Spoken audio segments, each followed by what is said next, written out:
Hello! Welcome to the Hexagon TTRPG. I'm Brent, and I'm thrilled to have you to join us for today's adventure. We're diving into our actual play episode. So grab your dice, settle in, and let's roll. Now that the script's out of the way, I'm here with Simon, Peter, CJ, and Diana. And who y'all playing? Tomas. People.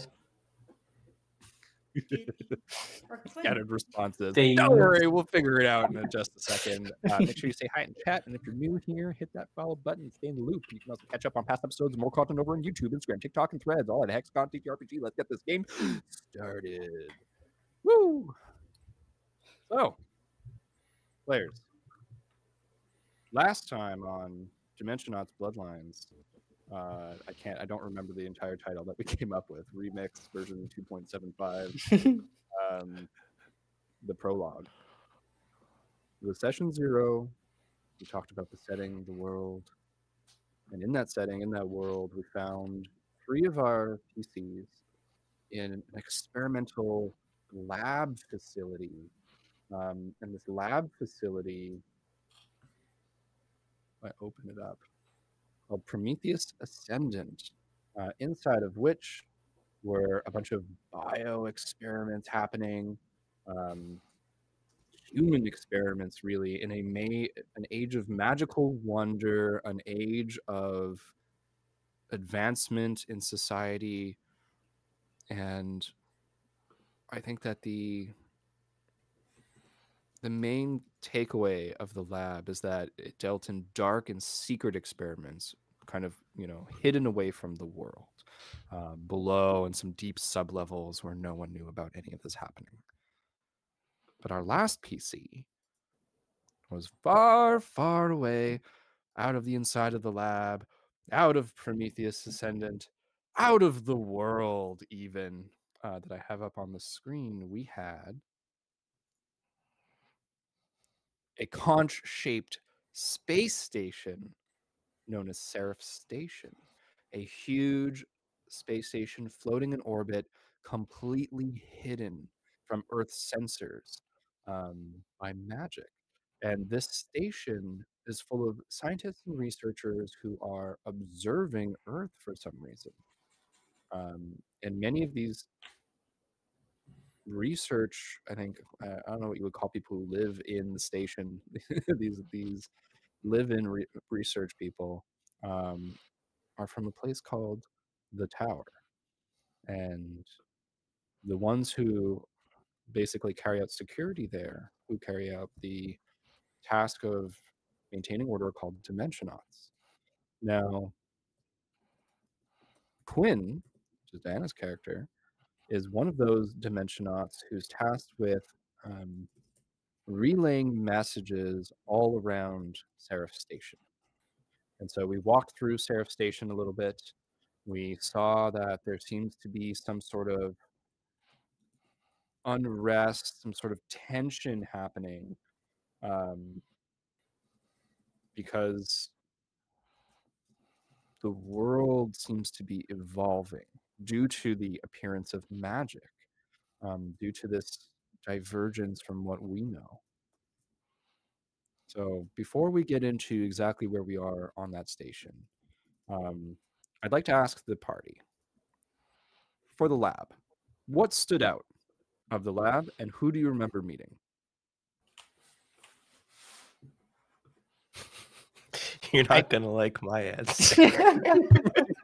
Lachlan Frey. The one character we didn't actually meet. It's because we didn't meet her, but she's like a blonde girl boss ass bitch. I'm like, I want to meet her. She stood out for me. Well, Will saw her. True. Just That was the meet girl her. boss. See? We all Yep. know. She was the The pantsuit.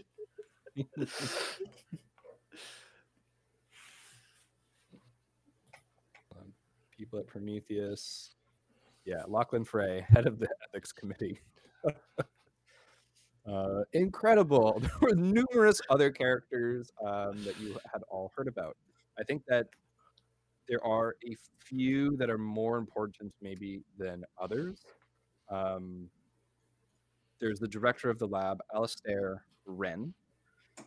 Alastair, I think, was mentioned very briefly. They referred to them as the director, so that's a name to remember.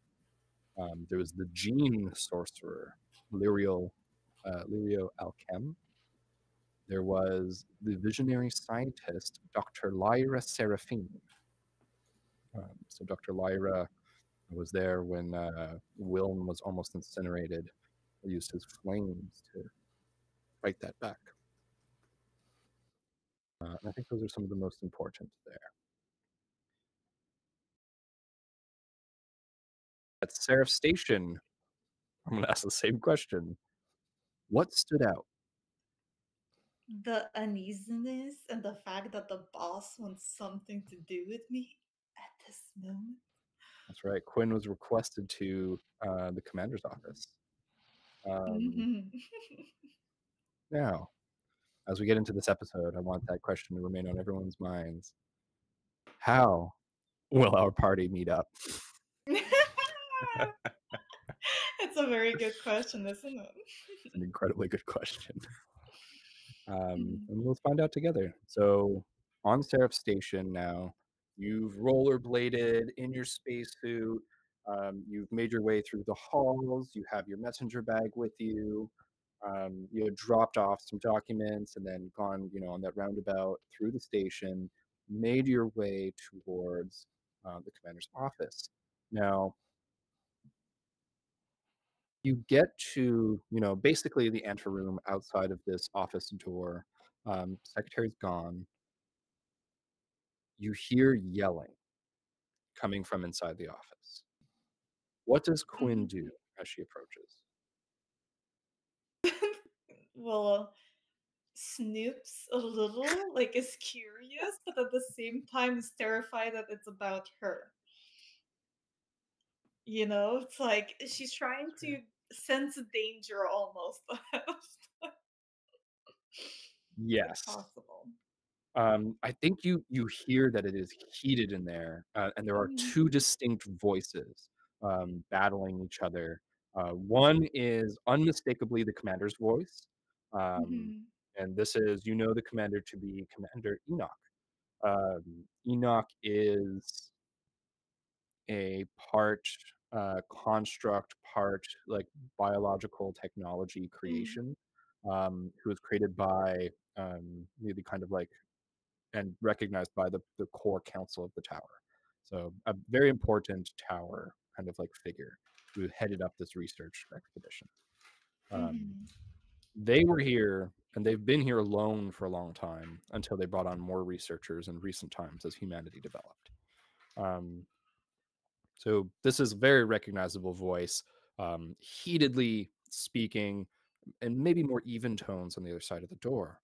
But the voice that is speaking with them is one that you don't recognize, is a little bit deeper, more guttural. They seem to be like throwing their words out at the commander. You recognize this. I think like you hear this, you can make a quick judgment of like, okay, there's two people. Do you stay here and do you listen to what they're saying to each other? Are you snooping, like you said? Absolutely. Okay, you're gonna roll me a speed roll. A speed roll? Okay. All right. It's only gonna be a difficulty 3. This requires your full attention. Okay. Do you have anything that would make that easier? For like stealth or to be quiet and observant? I don't have something specific. I'm trying to look. No, nothing specific. I'm just gonna go with the 3 difficulty. So I just roll my d20, right? Don't forget, I am a newbie. I am a newbie here. That's right. So that a difficulty 3 means that you multiply it by 3 to get your target number. So on the d20, that's 9. So, and there are no bonuses to the dice usually in Cypher. So you're trying to get a 9 or higher, which means you have roughly a 50% chance on this. Perfect. Well, I did get a 15 while you were explaining it, so there you go. Right, a 15. That's fully more than 5 over the target number. This is a house rule I forgot to describe in the last session, in the session 0, but I think I am going to be doing, if you beat it by more than 5, or if you fail by more than 5, it'll be a slightly worse outcome, right? It'll tip the scale a little bit in whatever direction, just for Gotcha. flavor, I think. So on a So it tilts in my favor, it yes. tilts in your favor on a success. I think, how close do you want to get to this door? Just close enough that they can like hear, like I can discern kind of what they're saying. Because I do want my information to be as correct as possible, like whatever I'm gathering for them. Absolutely. So you make your way, you kind of silently glide on those rollerblades in a little bit closer to the door. They're nice and greased up, not the nary a squeak. And you hear them arguing. And so as you listen in, I'm gonna scroll over to where my prep is. You hear the commander just go, "And Caligon, it's enough. We have enough problems as it is." And Caligon, presumably this other person, just yelling back at them, "I've been requested back at the tower. This is because of whatever's going on down there. We have to interfere. We can't stand idly by any longer." I'm going to say, with your good roll in your favor, how long do you want to be out here? I'm going to say, like, you can kind of, like, because you're listening in and you did well, you can time it to kind of come in at an opportune moment. So I'm going to tell That's you. exactly it. I wanted to wait until like there's a moment where I feel like I can barge in and not, not be in the middle of it necessarily. I don't want them to know that I know anything. Perfect. So you hear them argue, and you get a few tidbits of information, and I'll let you come in at this kind of like a quieter moment. So you learn, 1, the person's name is Caligon. 2, they're going back to the tower. 3, that Seraph Station has been in orbit around Earth for over 2,000 years. Bam. And I think 4, you learn that the commander acquiesces to Caligon's demand, that there is some sort of interference that has to happen. Okay. As he kind of just, "Fine, Caligon, I will do as the council demands." It gets kind of like the volume, tones down a little bit. That's your moment. Hey, Commander, have you asked for me? And you just open the door. Like I do a little knock first, and then I open. Yep. Tuk, tuk, tuk. They quiet. It was already kind of like quiet, but they stay, and then you say, "Commander," kind of, and he goes, "Yes, go ahead, Quinn. I've requested you specifically." What for, Commander? This is kind of out of nowhere, even for you. As you come in, the shadow of death passes you by. Oh God. And the figure that was in here turned so quickly, so quietly to pass you that you catch but a glimpse of their scaled black face, elongated snout, razor sharp teeth, and you smell what smells like soot just for a second, as what looks like a black dragonoid leave. If you look behind you as they kind of get out of the anteroom, all you see is their tail slither around the door frame towards the outside hall. Who's that guy? You look back towards Enoch. Enoch is sitting there. stunning as usual. And I think I'll describe the commander. The Mm. commander looks like the statue of David. Slightly pale gray skin, but piercing blue eyes that seem to have some sort of technology lighting them from within, with lenses that focus on what they need to look at. The hair, kind of these gold, beautiful locks, like clustered tightly around their head, wearing what looks like a robe that every time they move, there's a slight shimmer and gleam. And every so often, um, you can see that like Enoch, when they have to do something, will basically pluck a strand of the robe out, and as they shake it, it turns into a Cypher. Their wings behind them made of all of these like technological kind of pieces that like stick together, and they have a sort of like halo behind their head that you know to be their AI, and it's basically like a direct line with the station AI. Mhm. Now Enoch is sitting here looking defeated, hands out. They have on their desk in front of them a huge like, screen. It's all touch screen. There's like numbers and things. They kind of just wipe it clean. Quinn, do you know why we're on this station? Well, to observe this planet over here, it seems we want to protect it, maybe. You know, I deliver messages. I'm more of a people's person here than people's person there, if that makes sense. He nods, gets up, he says, "Walk with me, and I'll tell you." Mm. All right, Commander. And he kind of walks swiftly out, barefoot as always. The kind of Mm. like flowing robe behind him. As he leaves the office, you know, both of you, the door closes and kind of locks behind you. Says the other person was Caligon. They're a high-ranking Dimensionaut from the tower. Mhm.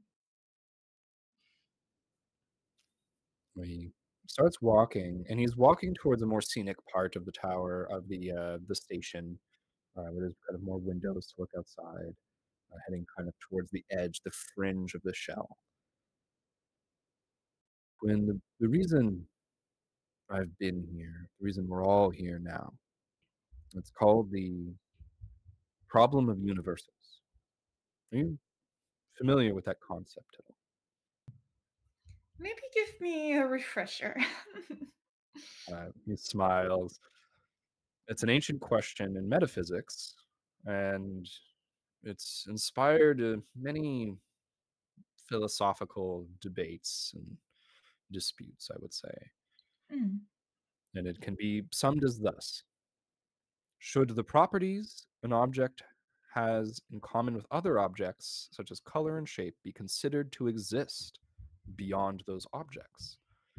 And if a property exists separately from those objects, what is the nature of that existence? Hmm. This does seem like something people will debate over a lot. It's true. And it gets more complicated the further up the chain we go. Take, for example, a triangle. If a rock exists in the form of a triangle, and a mountain does, then conceptually triangles exist. And what is the nature of that conceptual existence? What does it mean? That they both share the same thing? They do. But why do they repeat? Why are they Mm. here? And how can All they be right. used? I think this conversation is passing a little bit of my knowledge on this. Yes, yes. It is relevant. He Hmm. keeps walking now, so stops looking out the window and keeps going.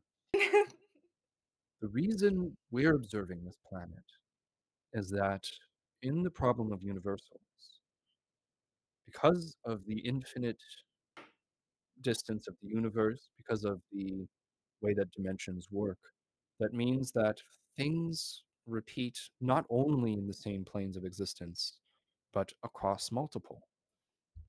Hmm. The Council of the Tower found out that the nature of the evolution of the intelligence on this planet, Terra, is the same as the nature of the evolution of some of the ancients.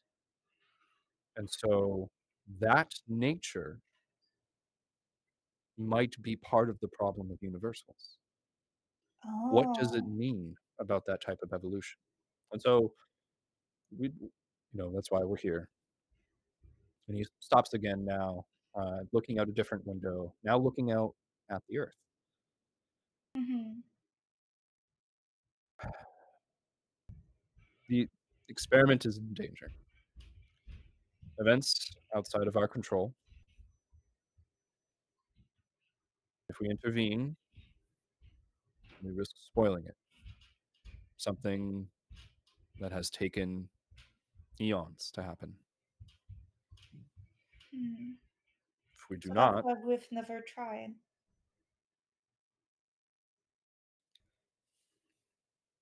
Quinn, Hmm. we don't do anything. We risk losing this entirely. But why? Underworlders are making inroads towards Terra as we speak. You'd be familiar with the concept of Hmm. underworlders. They're basically kind of dimensional gang slash criminal slash organizations. They go against the tower. They go against basically any sort of order, but they don't necessarily subscribe to any particular type of magic or philosophy. They're basically just don't want to be ruled. Hmm. And they're called underworlders because they use subspace dimensional pockets. So basically, it's like little pockets of other realities within a dimension. Um, Gotcha.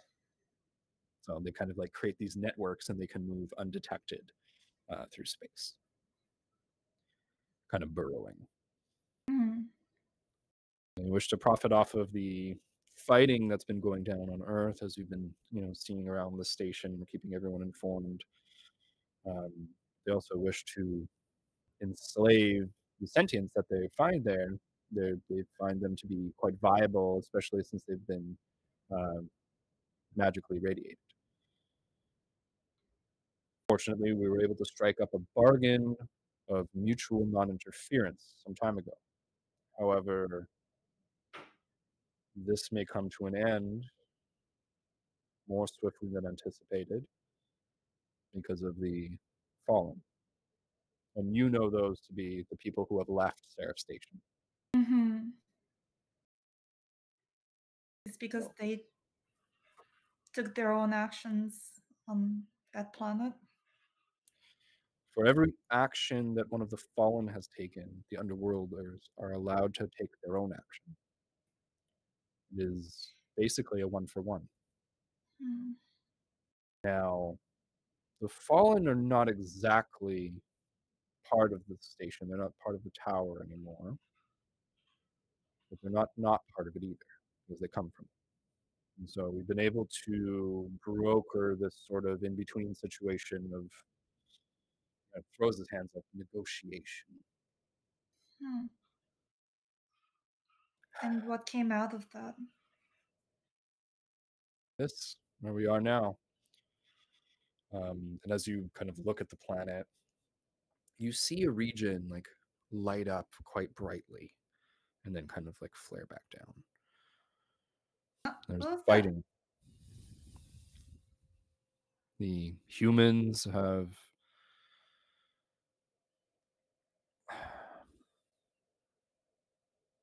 it's kind of like a snowball rolling down a slope.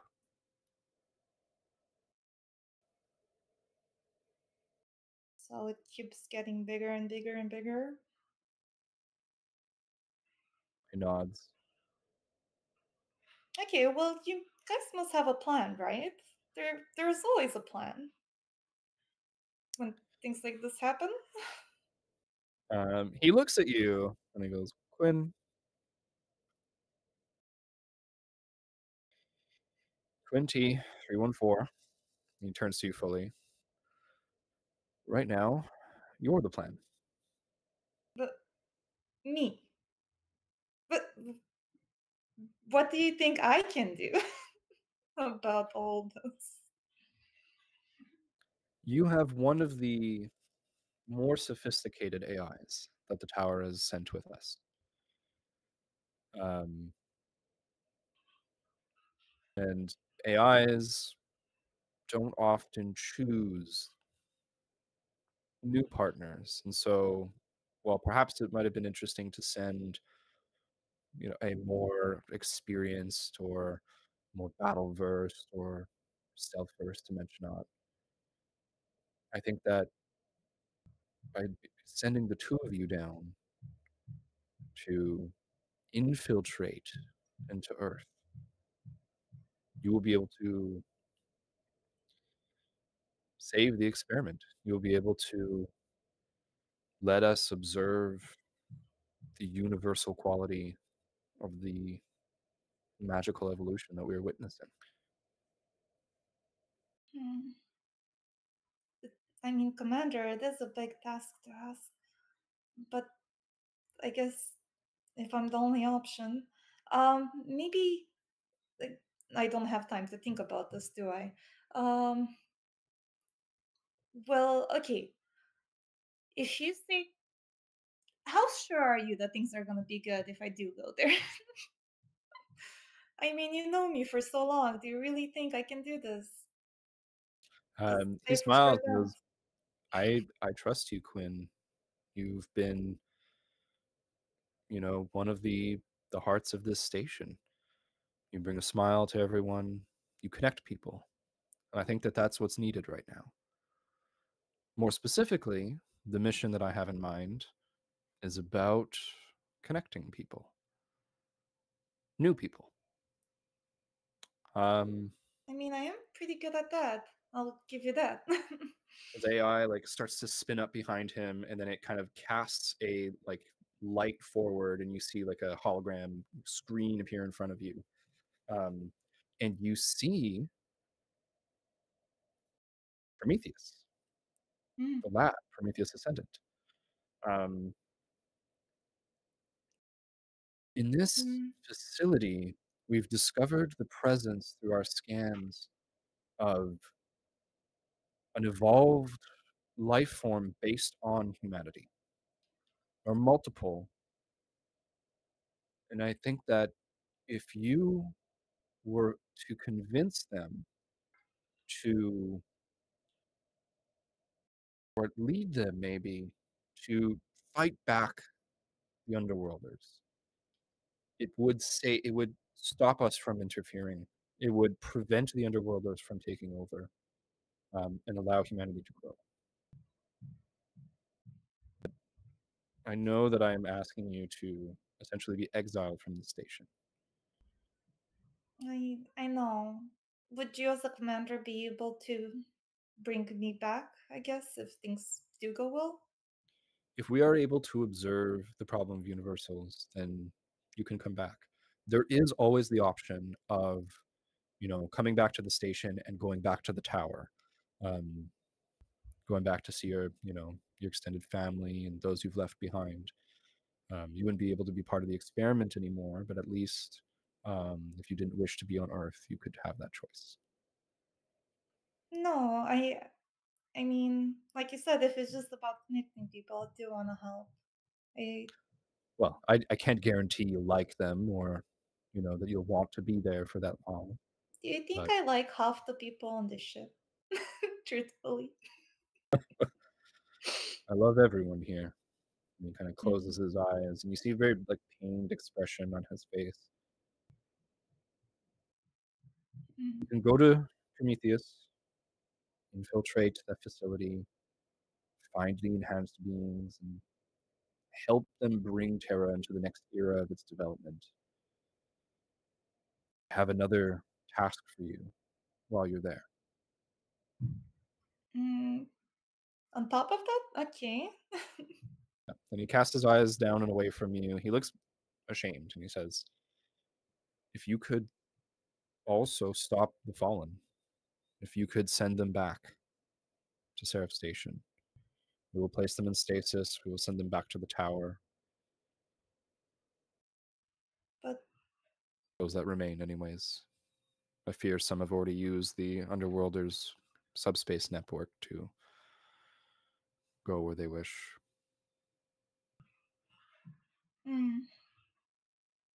What if they don't want to come back? That's where your charismatic personality comes in. Okay, so I just gotta persuade them that this place is the best place to be. Got it. I can find some things to work with. I can't ask you to fight, but I can ask you to deliver the message, if you will. And he smiles coyly, and I think you get the impression like he knows what he's asking the message, the deliverer, deliver a message, just not quite in the way that you usually do.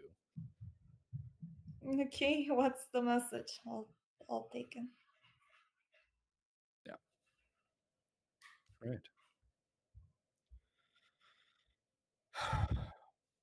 And you're sure I'm the only choice again?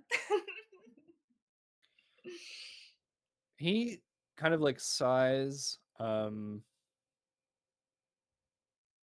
then he kind of like flicks open a screen, and you see a list of everyone who resides here on the station. And as he scrolls through, give me a second. I have to go to locations, Seraph Station. Like it's got all of the what? Oh god.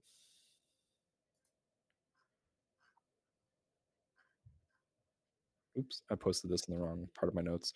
It's got all of the like station, basically like personnel listed by category. And so you see life support, environmental control, you see energy and power systems, medical and healthcare services, engineering and maintenance, science and research, resource management and extraction, agriculture and food production, communications, security and safety, logistics and supply chain management, education and training, community and cultural services, legal and administrative services. There's a whole community of people here, none of them really geared towards any sort of like field mission. And he kind of like stops on the security and safety place, and he goes, we were never really meant to go into the field. These are mostly cybersecurity experts. And Caligon was maybe the most experienced person here for a brief amount of time, but he has to head back to the tower immediately. They're looking to send reinforcements now that the situation has changed, but you're the only one I can rely on now. And you know how tense it is. The situation down on Earth is developing. There is already fighting amongst the humans. It is being spurred by the Underworlders. I fear that it will be the cause of total annihilation. And the worst case scenario, and he looks at you with like these pained and scared eyes. She actually seems a little bit more like she's taking it a lot more serious than she maybe did before. And he fully exposes these emotions to you and just says the worst case scenario is that Seraph Station is destroyed. Okay, yeah. I can't let that happen. Okay, boss, don't worry. You're sending the right person. And I tried to self-assure myself, as it seems my back is against the wall. And there's nowhere else but to go ahead. He just touches your shoulder gently because he like squeezes it, just goes, whatever you need before you depart, let us know. All right. I'll take a little bit to start preparing. He nods, and his AI screens go away. And you get basically a message.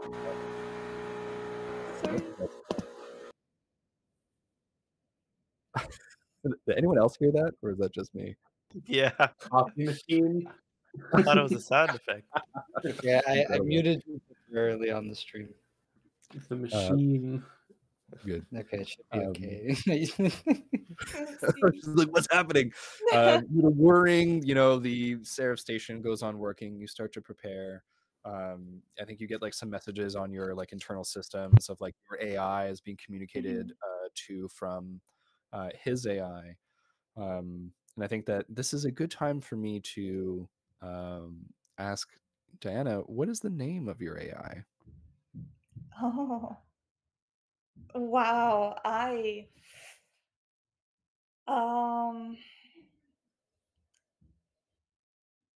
Hermes? I won't stick you to that, although that's a pretty good name. But as you go back to your quarters, maybe to discuss with your AI what the next steps are, and it kind of like lists out, all the stuff that you're going to have to do to get ready and to get over to this lab. I think that we're going to move away back down into the lab, back down to where our 3 PCs are. Sorry. Mute my phone, apparently.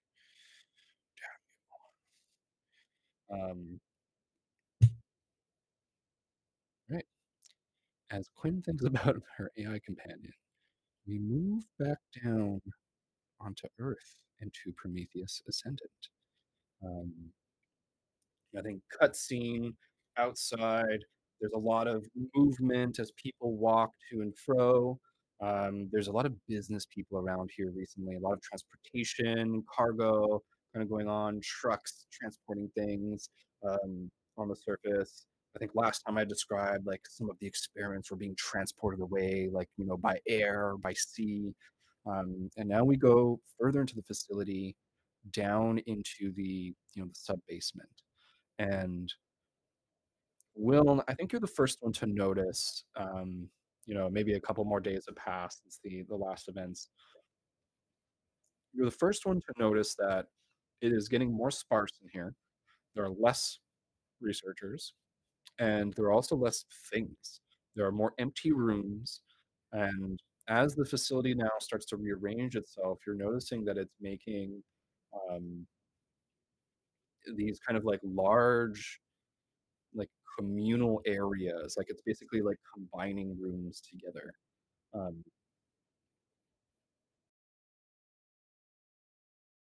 What do you make of this? What are you doing down here?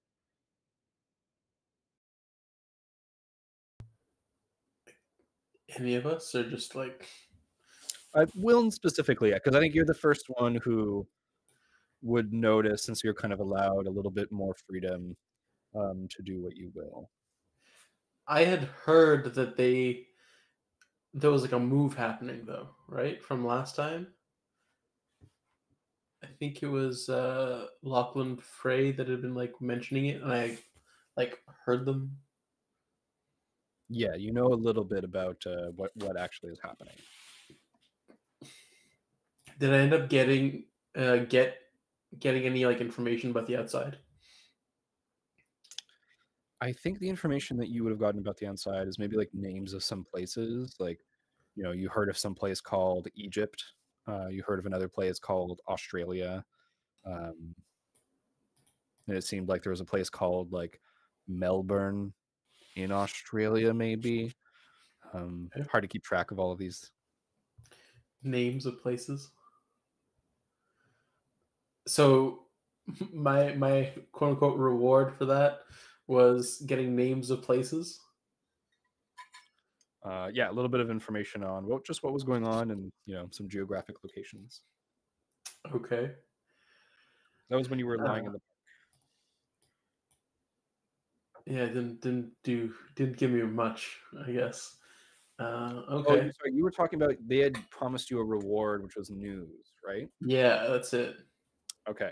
So sorry, from Lachlan, you had like gleaned some information Yes, about yes, working yeah. inside the lab. The news they give you is basically like they give you access to like a news channel for a couple of days, and like Okay. you just are able to see video and audio from like stuff happening. So it's like you hear like a little girl got stuck in a tree after her jetpack like misfired. You like there's a like an ongoing lawsuit where someone basically encoded a glyph with a magical like a key magical phrase, but then it went popular like in a viral video, and then somebody said it out loud next to them, and it like their fucking backpack like exploded or whatever it was. And like there's all kinds of like these little events going on in the world, and then there's like some larger like, oh, there's unrest over in the Middle East, in Africa, in South America. So it's like they're just like naming all of these places. I think roll me basically like a pattern or like an insight into the news channel. Roll me a critical analysis. Critical analysis. All right. I am going to be milking the most of my current skills. Absolutely. Does focus or concentration come into effect on trying to discern a pattern in this? When you watch this news, are you like doing other stuff, or are you just sitting here kind of absorbing all the information? I feel like there's nothing to do if I'm just like in my like quote unquote jail cell other than like watch that. If I'm there, like that's where I would be like party to that. I'm not sure where I would be watching this. Is what I'm like. Yeah, Do they so say like, oh, from your you're jail able to have cell- like 2 hours of like TV time in the break room like per day, so you can go and just like sit and watch? Like, how is it? How am I viewing this media? No, yeah, it's like basically like touchscreen controls show up on your wall, and then you're able to like control this video. Yeah, so I guess like there's nothing else to do in my enclosure, so I would be like focused on it because that would be like my source of like entertainment for that however long they permit me for it. Absolutely. So I'll say you make it a step easier. Okay. Hold on, before you tell me. Okay. This is a challenging task. So this is a task difficulty 5. So you're making it a step easier. So your target number is 12. Got 17. On a 17, you beat it by more than 5 as well. I think you understand that the news is not objective. News is putting forward basically a perspective, and the perspective is coming from this company. Or this organization, or whatever this it's probably like a I don't want to name any news channels. They're going to cancel Whoever runs the news channel, it's their opinion being it's the World News Network is like, okay, they have an opinion on things, and they're presenting things in a specific. That's not a real one, right? World News Network. I don't think so. WNN. Good. It's real now in our world. But okay, cool. Today on the World News Network, and there's a big globe. It kind of just like spirals. But it's not objective, and you can tell that they are hiding something. And I think with your great success, they are hiding like actual conflict in these other. So they're saying like, oh, there's unrest, or like something's going on in this place, and then you notice that they're skipping over it a little bit too quickly. And I think that as you concentrate and sit here and take a look at like all the happy stories that they're putting up, you notice that there's like no mention of like anything bad or violent, or like there's just like, oh, silly like little pranks and things, and like like a firefighter saved the day after like something caught on fire. Okay. A and lot it's of like fluff pieces to kind of cover. too many, way too many. And I think that there's like little headlines here and there that you catch where it's like breaking news for a moment, and it's like like an event happened, but it only shows up for like a moment, like just a little bit before it kind of moves on, and they keep putting this fluff stuff out. Okay. you take all this in. You're able to concentrate and take your time until give me a second. Until one of the until Dr. Lyra Seraphine herself shows up. Dr. Lyra kind of like knocks at your door, kind of opens and knocks. You know, that thing where like, you know, when your parent walks in, they just open the door and just knock really quickly. Okay, yeah. Useless. Does that thing, just open, knock, knock. I like turned to face her. Well, yes. Are there more experiments? I wasn't aware there was anything scheduled today. the schedule has been, how do we say this, completely abolished. We are to produce results as fast and as efficiently as possible at the direction of management. Director Okay. Alistair has been ousted. Oh. What does that mean for me? That means you're going to be with a couple of bunkmates. I have to move? I like it here. Well, I mean, relatively. We're all moving. My office is going to be directly near the new enclosure, shall we say. There's no easy way for me to say this to you, Will. You've been afforded many privileges when it came to how you were treated and how you were regarded, and those are going away.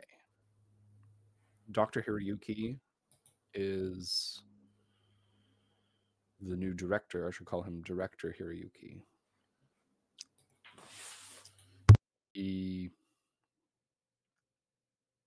He views all of this as experimental, all of you as experiments, all of you as expendable. In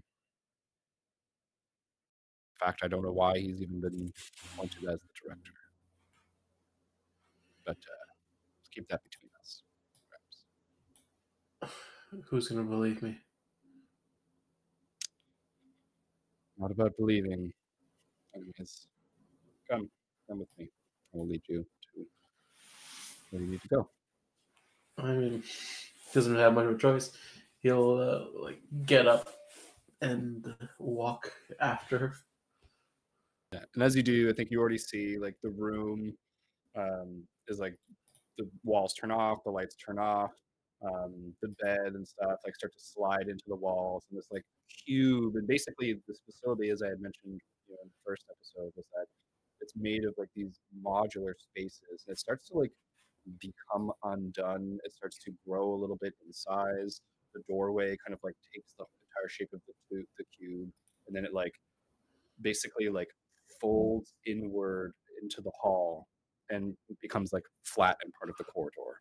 And it's like the corridor must have expanded by that amount, but you don't really feel it in here because it expands like that around and away from you and around all the corners. So that size, whatever amount of like space is in that room, has now been absorbed into the facility and has appeared somewhere else. Okay. So Lyra, walking you forward, you have the opportunity to speak to her here. So these new bunkmates, they're new. I wasn't aware. Well, how is he like aware of other experiments happening around him, like that are like successful or that have any degree of success? You haven't met any other experiments, but you're vaguely aware that like yes, there are other experiments happening, and like even the conversation with Lachlan, you know, or that Lachlan was having that you like, you know, listened in on, like you know that there's other experiments moved elsewhere, like in the facility. It's just they never like you've never been presented to them, like you haven't seen any of them, and you like feel like you have pretty free roam of like this sub level. All right, so I mean, no, everything's being moved. That means there. How many bunkmates am I having? I wasn't aware there was so many. I mean, not that I know much, but I hear things. She looks quickly towards you, and you weren't supposed to hear that some were being moved, but that's all right. Well, you just said I was getting bunkmates, so clearly they're being moved, or I'm being moved. I guess that's true. There.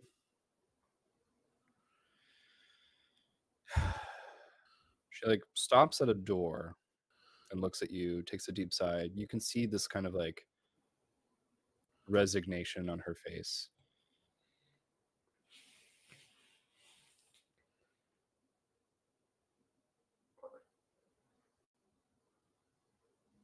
Well,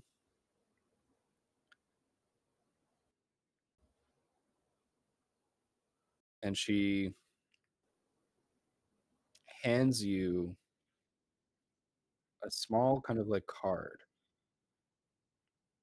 and it has your name on it, and it's been like what's the word, like plasticized basically. Laminated? Yeah, like laminated. It basically has like your name, like your blood type, like your height and stuff like that. Like it's just like a description of like, you know, your physical body with your name. She's like,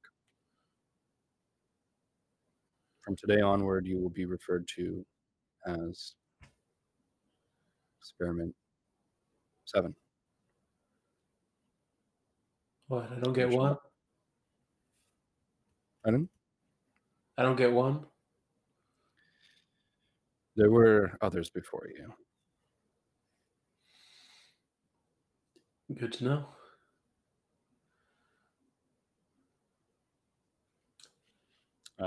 She gestures to the door.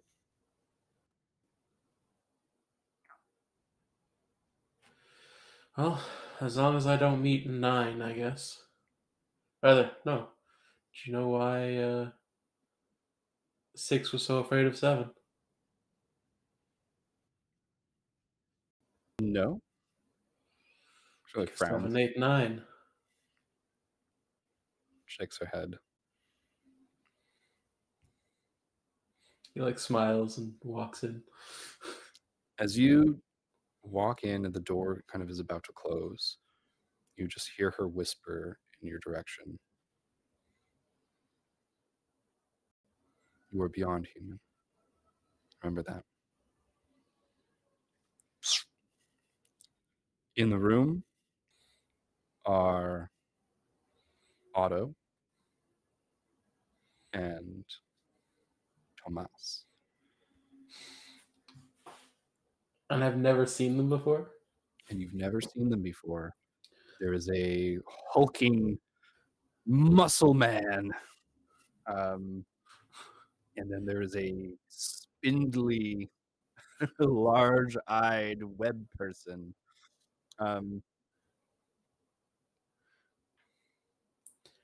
Tomas, Otto,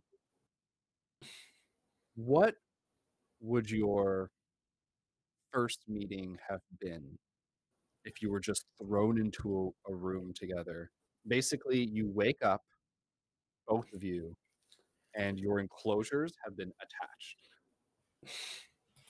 So half is the nature environment This is terrible. belong to Tomas, and half is It's the full web. webbing. Oh. Yeah, and I think Otto, like you wake up all of a sudden, and it's like all the webs that were attached to that side have like sunk.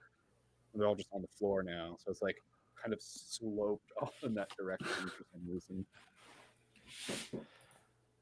I think I'd observe you, Tomas.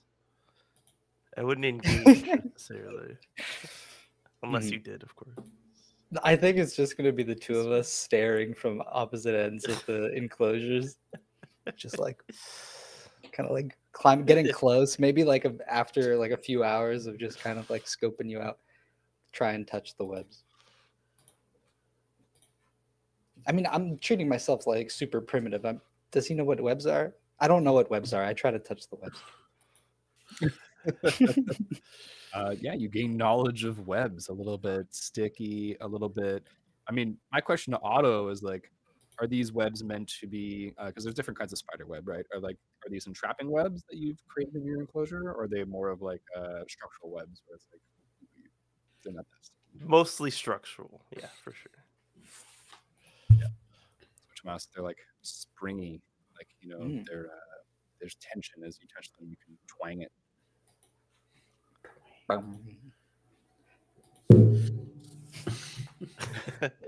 I do it back on like my end. I'm gonna like start testing them out, like testing how much of weight I can put on them, and see like start climbing through them and sort of get a feel for they're a little bouncier than the branches and that I'm used to climbing on. Yeah, and I think as you start to climb into them and like just feel those holds, the door opens and Wilm comes in.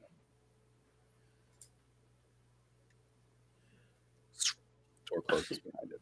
There's no sky in this, is there? There's like dark, like not dark forest, but like huge canopied trees and just like a cave of webs.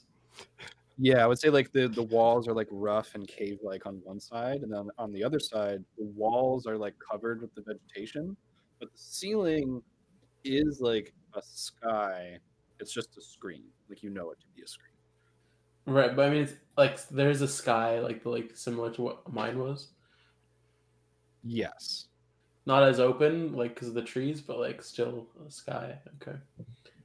Yeah, I think basically the way it would look is like if the sky suddenly met like a big cave, and like you'd think like, oh, it's like a trick of the eye, like no matter what, I can't see the top of that cave for some reason. But that's like weirdly changing perspective as you like move around.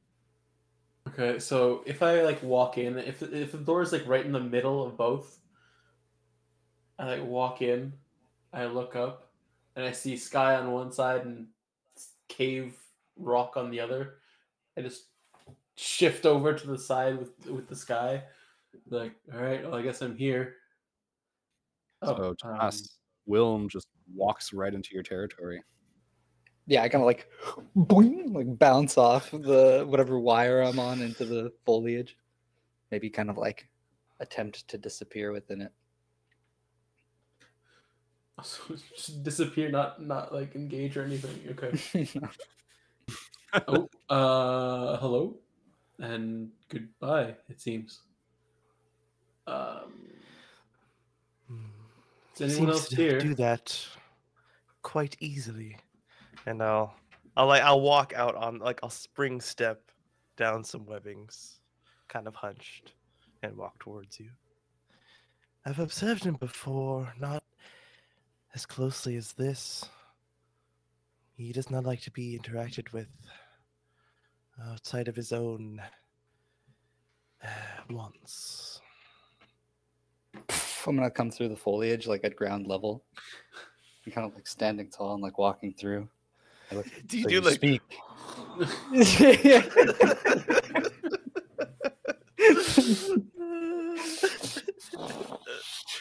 Well, seems like this is one of his wants. Right. Good morning. Seems we're bunkmates. I'm Wilm. Haven't seen you two around. I haven't seen you either.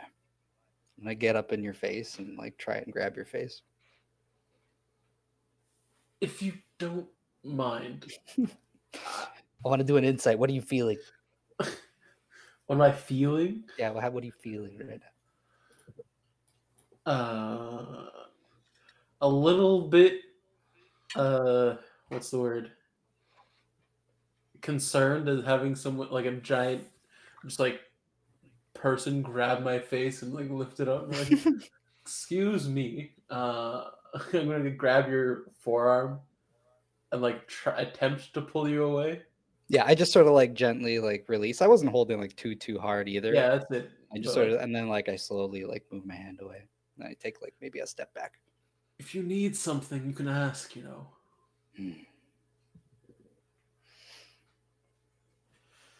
Look,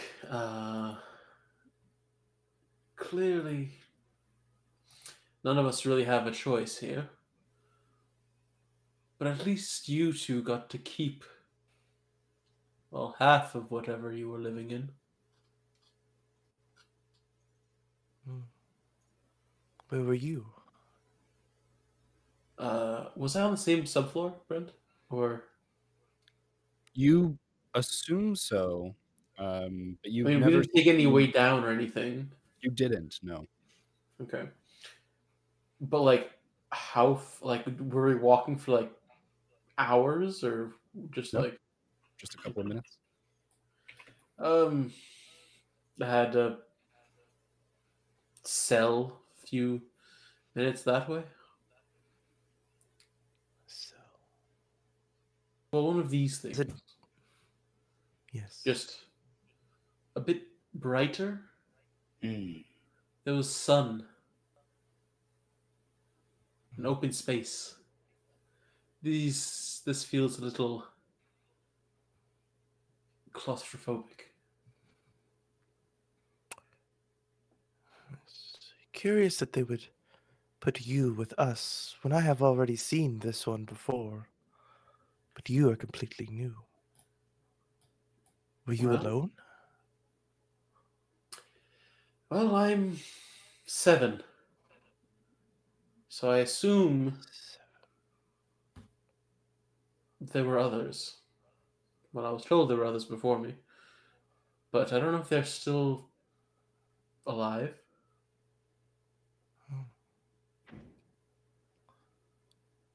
Well, it is a pleasure to meet my predecessor. I'm Otto. Mentioned it before, but Wiln.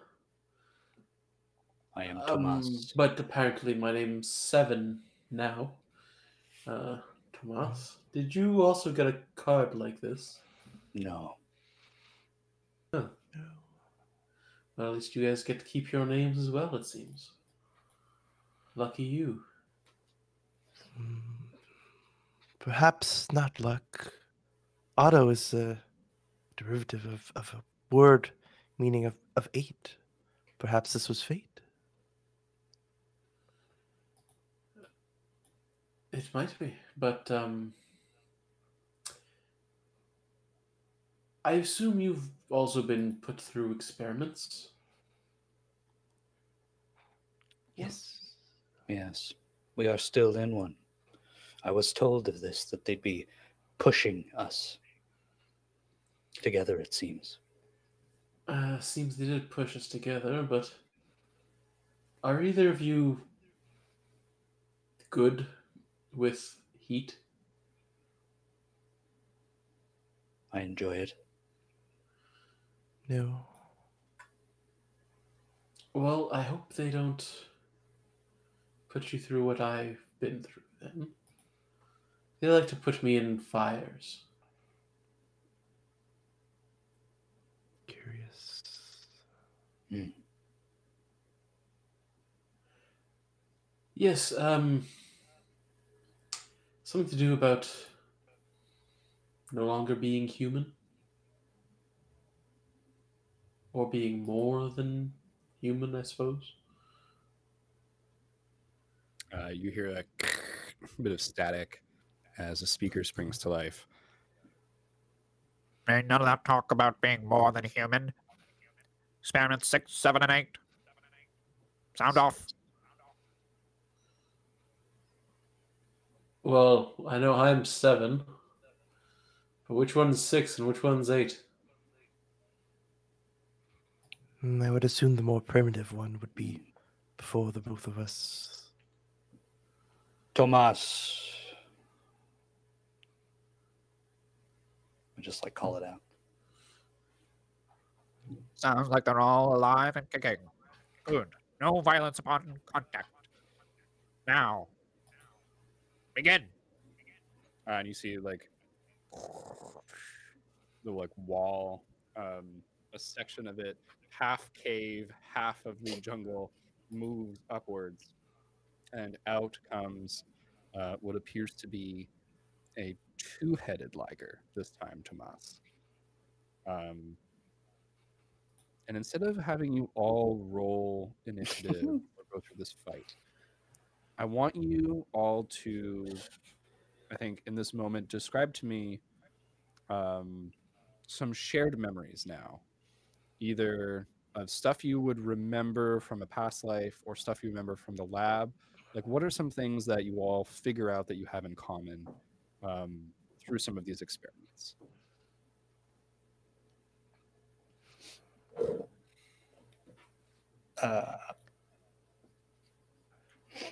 And you can come up with some experiments if you want that would have revealed something, or come up with like a scenario maybe that would have like exposed something about yourself.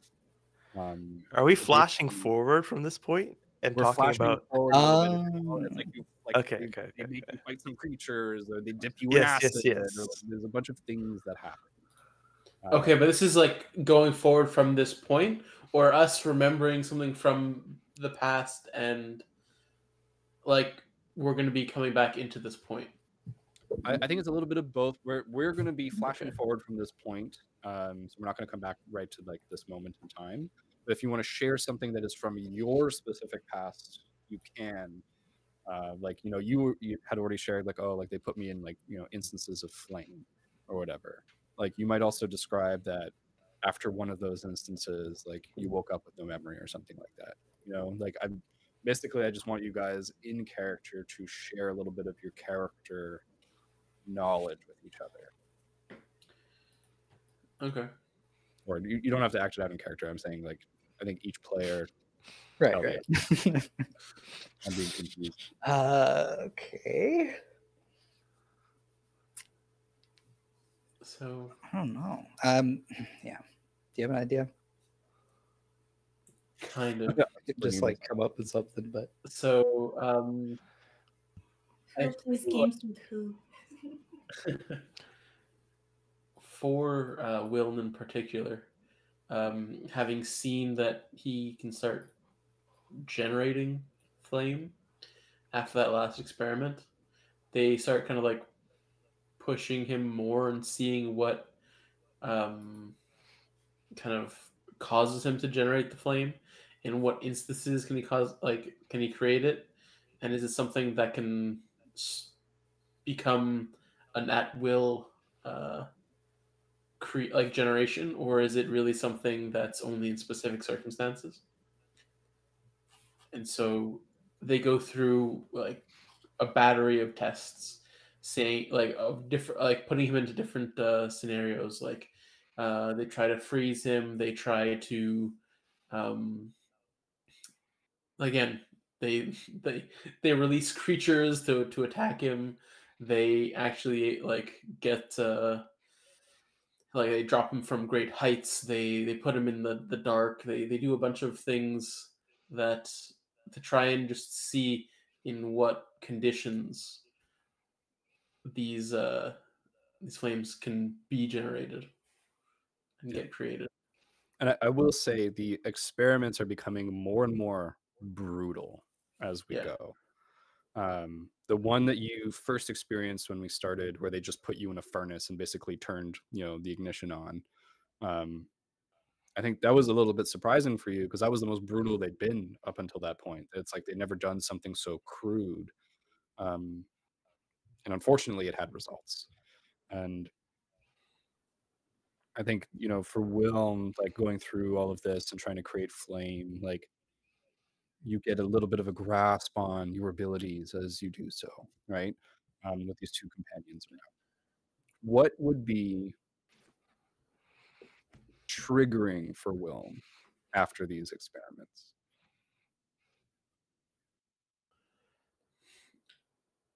I think at the moment it would be a kind of a sense of preservation.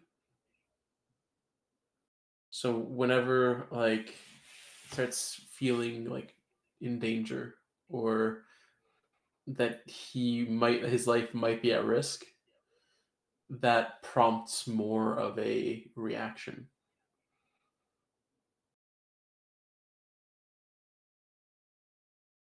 Yeah, almost like an overcompensation of like, I have to fight for my life now. Yeah. It's kind of like the fight or flight kicks in, and that like rush of endorphins, that rush of adrenaline kind of triggers something within him, which causes in turn the flames. Right. So you're experiencing this with Otto, with Tomas. So maybe we'll go over to Otto. Otto, what kind of comes out about you as you go through these experiments with your two comrades? If it's okay to kind of like just jump off of that same point, and basically we're both going through a similar thing, that they're using like stress and like even like just pain to bring out results. And so they've been trying to get me to change form into to different things if they're choosing in controlled settings. But it's something that I struggle to do at will. And so they try different means of getting me to change, but they find the best thing is just to let it kind of be like a defense mechanism. And so I have to be attacked to trigger my defense mechanism. So they'll drop a two-headed liger in a room with me, let it attack me for like 30 seconds, subdue it, give me some, because I'm not built to like survive a full attack by one of these things, but just like a small encounter, and then there's like a countdown, and I know that maybe the shield is going to come back up and it's going to attack me again, and like on the third try I finally change forms into what they want me to. And so, success means it's just going to happen again and again. But you would notice, Wiln, maybe especially after we kind of share this moment, that I try my best to not let it show once I enter the enclosure, even if I'm like covered in cuts and scrapes and bleeding and stuff. I always try and keep my same demeanor. And you probably just know from going through that same thing how that's like nobody goes through that unscathed, like mentally, that I'm definitely just hiding that. I don't know that Tomas would feel that same thing towards me, but I think we kind of share that quiet like acknowledgement, that it's fucked up, but we just have to try and not let it show, not let them have that victory over us. All right, yeah. Driven to that point, it's kind of just we gotta accept it and just survive. Yeah. Tomas. What Yeah, gets so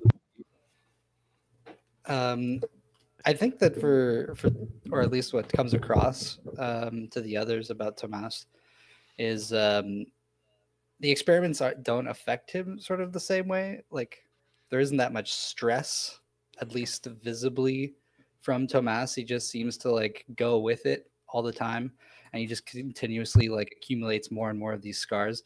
But there isn't like the same type of oh, this is fucked up as in the case of Otto, let's say. What if I said, as you got those scars, as you went through those fights, Talia was taking care of you, Dr. Talia. Mhm. And then one of those times, as she's taking care of you in the enclosure, it's bigger now. There's like, they've kind of like melded all of the ecosystem together.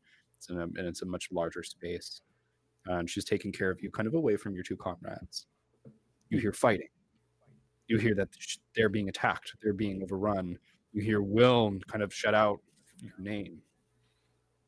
But Yeah, they're I mean, attacking. as soon as there's fighting, like I think I would, even if she's in the middle of healing me, I would go back out there. Well, you start to run away, and she's attacked here on this side as well.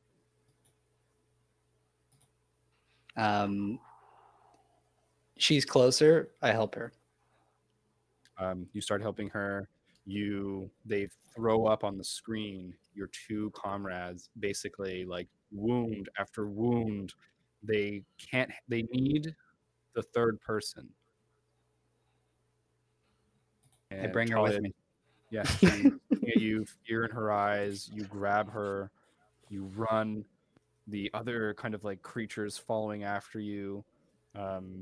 You're fighting in this fight. I'm gonna make you make the hard decision of like, do you like fight to live or do you protect her?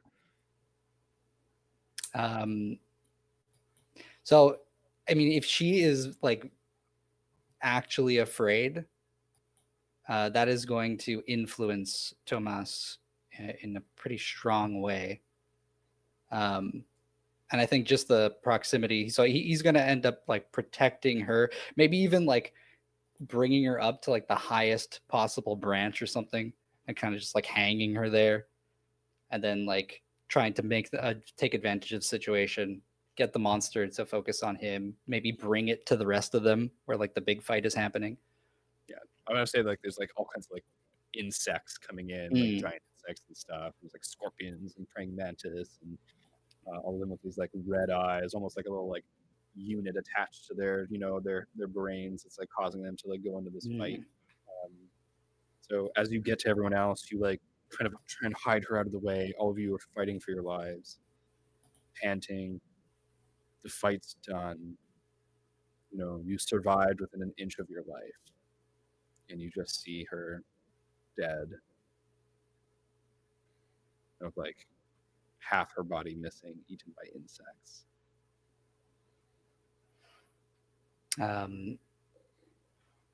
I think for Tomas, it's go up to her body and we'll try and perform sort of that ritual that she was doing on like the animals and experiments that I had killed, and sort of try and replicate that.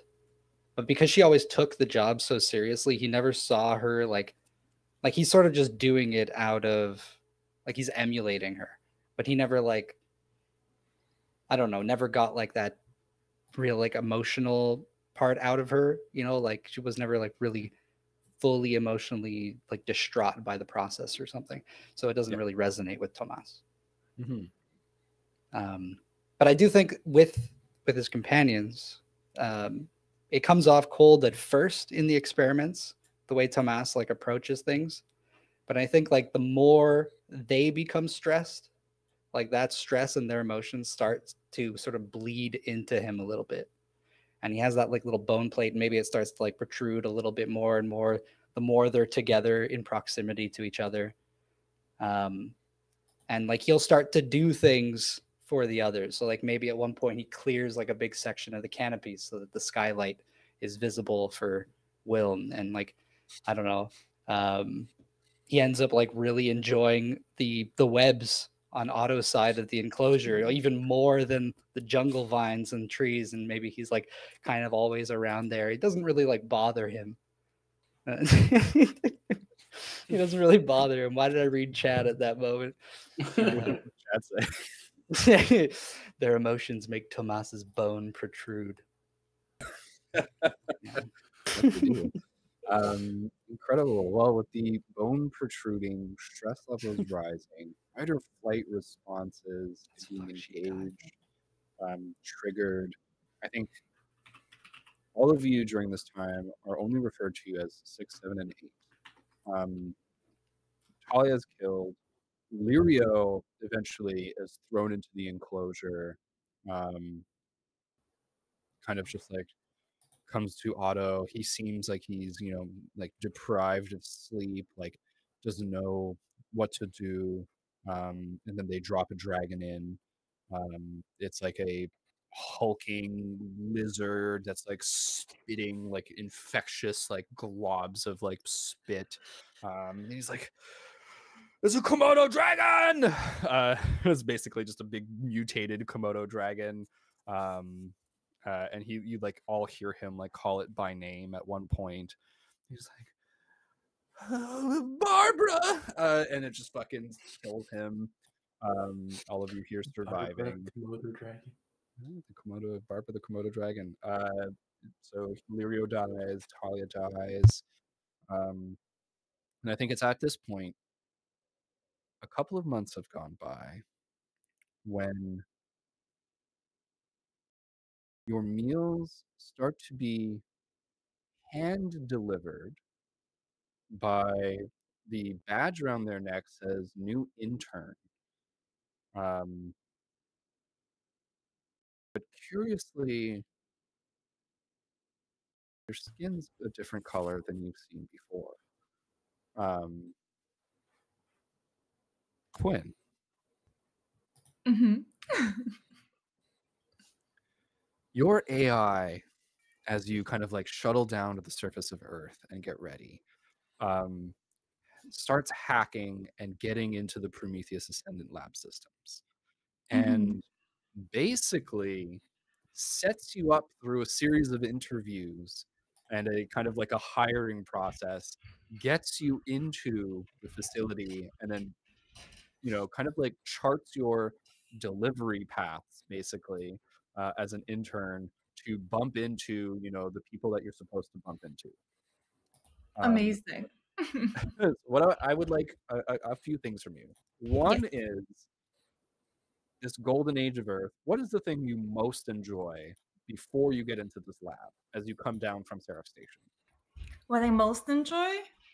Yeah, and like let's say Probably like you the start food. out in like a bare bones apartment, like there's nothing in here, and you're just like, well, this is where I live now for a little bit. Mm-hmm.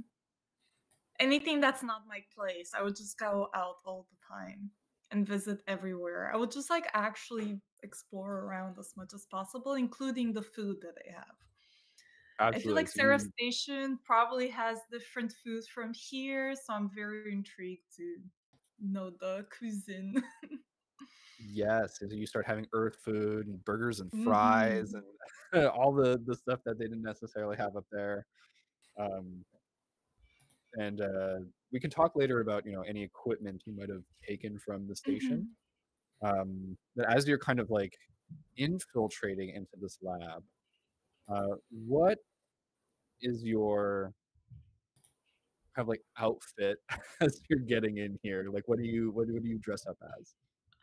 Well, probably I would notice, or no, even before I got to be an intern, I most likely asked what the attire should be for the job and bought accordingly. So if it's something like a business sort of attire, like a receptionist outfit, you know, that's probably what you would go with. Like something that's like, you know, office like. Yeah, absolutely. So Business, you have like you that know? more of that business attire. Then as you get down in the lab, they're like, oh, you need to start wearing like a coat and your ID. So you start Maybe to wear some the heels for the sake of it, because she sees that people keep doing. Oh no, I can't. Sorry, I keep forgetting that my roller skates are stuck to my feet. So that's not they're stuck to your feet. I feel like you almost like they like change position or something so they look like heels. You know what I mean? I slide on the tip of my roll, you know, like the wheel. You get invited out to like somebody's house or something, like, oh, you want to come for board game night? And then you're like, oh no, I can't come over because you know Yeah, you can take your shoes off. that's it. There's a few things. Your AI is like flashing you warnings, and it's like warning, warning. But as of like what I would probably do every day as I go in my job as an intern would be bring everyone's drink of choice to the place. Yeah, I absolutely. come in with the drink of choice. Perfect. So the AI is kind of like hacking in, and it's like it's helping you behind the scenes by, you know, basically like putting you in front of the line for promotion every time and speeding you through the process, vetting you, coming up with a background for like, oh, like you have a doctorate all of a sudden that they didn't know about, and they're like, oh, you're a There we perfect go. candidate. You'll work in the sub basement. Mhm. And so they bring you down here as basically a cheap replacement. The third thing I need from you is Yes. how do you explain the way you look? Because you said you had like blue skin, right? Or pink skin? Blue skin, pink hair. There's blue skin, pink hair. So how do you Mhm. explain this away to to the humans of Earth? I explain it by saying that I was born with a very, very, very specific disease, I guess. That just turns my skin more blue than the rest. For sure, I can find out like some scientific like roll me an intellect roll. Okay. Do you have anything that would help you, like in a deception or disguise, or like to persuade people? With intellect defense to my sanity. No, I'm joking. It's because I have I'm trained in it, so I thought it was so funny. But no, I would most likely just rely on my eye, and if I can't, I would just make stuff up on the spot. Yes, and you do have. I will give you. It'll be one step easier because of your AI companion. Okay. They'll help you make stuff up on the spot. So you know, like that blue liquid that they put in people's veins in order to see better on like ER machines, I think it is, or maybe even radiography, whatever. I feel like that blue liquid, if it's in too high of a quantity, it just turns you fully blue. Well, So don't forget, something there's related to magic that. is real. So like this could be a new magical disease of some sort as well. Ooh, yes. Or at least that's what you say it is. Thank you, AI. Yeah, thank you, AI. This is me, your AI. I'll say that this is a formidable task. Mhm. And so the first people you meet, it's formidable. This is impossible without skills or great effort. And so your AI is helping you by kind of integrating you. So Mhm. roll your D20, your target number then is 18. Can I use my pool of intelligence? Like You some points from it cannot. or no? You I can can't.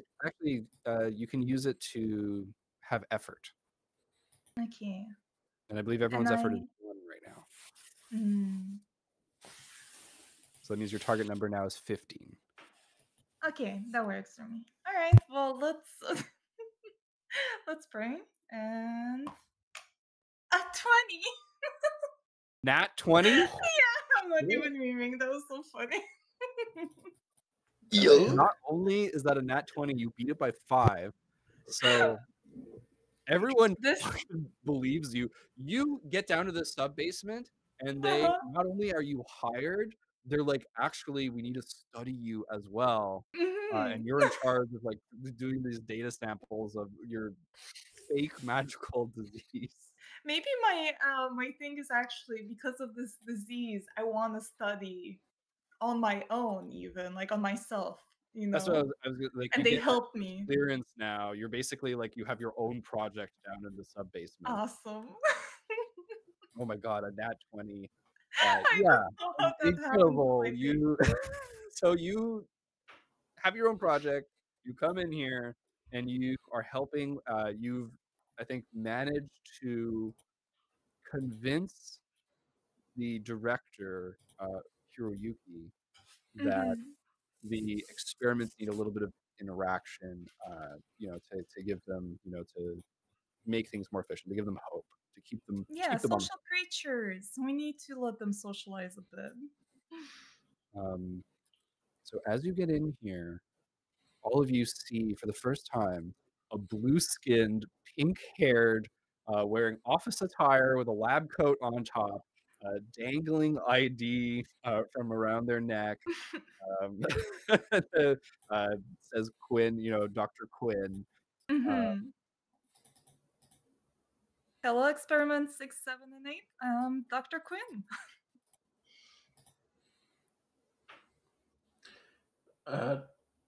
Your ID badge says intern. Well, I'm also an intern. I can be 2 at once. How are you guys doing today? As I look and I write down some notes, which it's all bullshit. There's no notes. But I need to look like I am. Where are the beasts? Well, let's just say that they took a vacation for now. And I'm gonna be here in the meanwhile. So what kind of experiment is this? One where we get to know each other? We can start with that.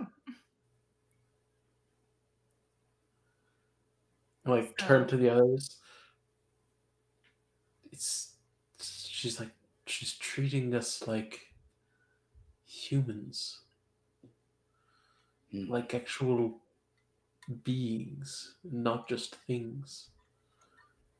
It's a trap. Yes. You will Do die I soon. hear any of that, or it's you whispering to them? I mean, I'm not being particularly like sneaky about it or anything, but like I No. do turn my back to you and I like speak to them a bit like in a bit more like a hush tone, but I'm not like completely like making sure you don't hear. So then I No, you kind will- of giggle in the back. You will die soon. Yes. Who are you talking to? Me? I'm just saying it out to you. Oh. I You will mean, die soon. maybe not soon. Everyone dies at some point. But for the moment, my health seems pretty good. I just checked it myself. So. Unless you guys Why have are you a murderous blue? plan. Why I'm blue? Well, that would be a very long story. But long story short, magic, not my friend, turns skin blue. That's the short story. I Your think not everyone- friend used magic to turn your skin blue. No, it's not that magic was used necessarily. Just magic affects me weirdly like this. let's do an opposed roll, everybody. Three the three experiments can roll a d20. And Quinn, you can roll a d20. Is there Okay. anything- Okay. Whoever has the highest roll wins. That's how Numenera's gonna work. All right. 9. Oh, but wait, this is. Oh, Oh, seven, see if she's okay. lying. Yeah. I might have the. Okay. I am trained in seeing through deception. Ooh. I got a 2. I think she's dead. Get this out of here. What'd you get, Quinn? Is that that's an 18. Damn. Well, I got a 7, so. Otto sees right through you, and I think I'd like to add that Otto, you see through her, and on that kind of like large success that you got, you clock that she clocks that you saw through her. You know that she knows that you know. I just smile back at you, just an innocent smile. Yeah, I smile back. Well, magic can be volatile, I would imagine. See, that's exactly what I mean. Also, I don't really want to just call you guys by numbers. How about names? Your AI kind of like whispers in your ear, and it's just like, I've turned off the cameras and sound. You have 5 minutes. What? Okay, guys. You're not supposed to treat them like people. So as soon as you start going into that kind of like line of, Okay. Oh, that's why I was never supposed to treat them like empathetically. So the cameras are just off, so I don't get a caught. little bit. Okay, thank you.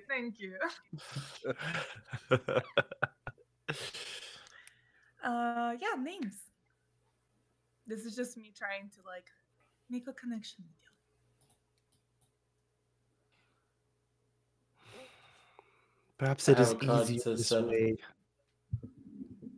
Yes, we Okay, are let's check. 7, 8, and 6. 6. Thomas. Okay, we got one name. Thank you, Tomas. You guys? And I look at the two you left. He wasn't lying. The last doctors that came in here, they did die. Yeah, but let's not focus on the somber stuff. Lots of people are dying out there. Are they I actually? don't think it's my day.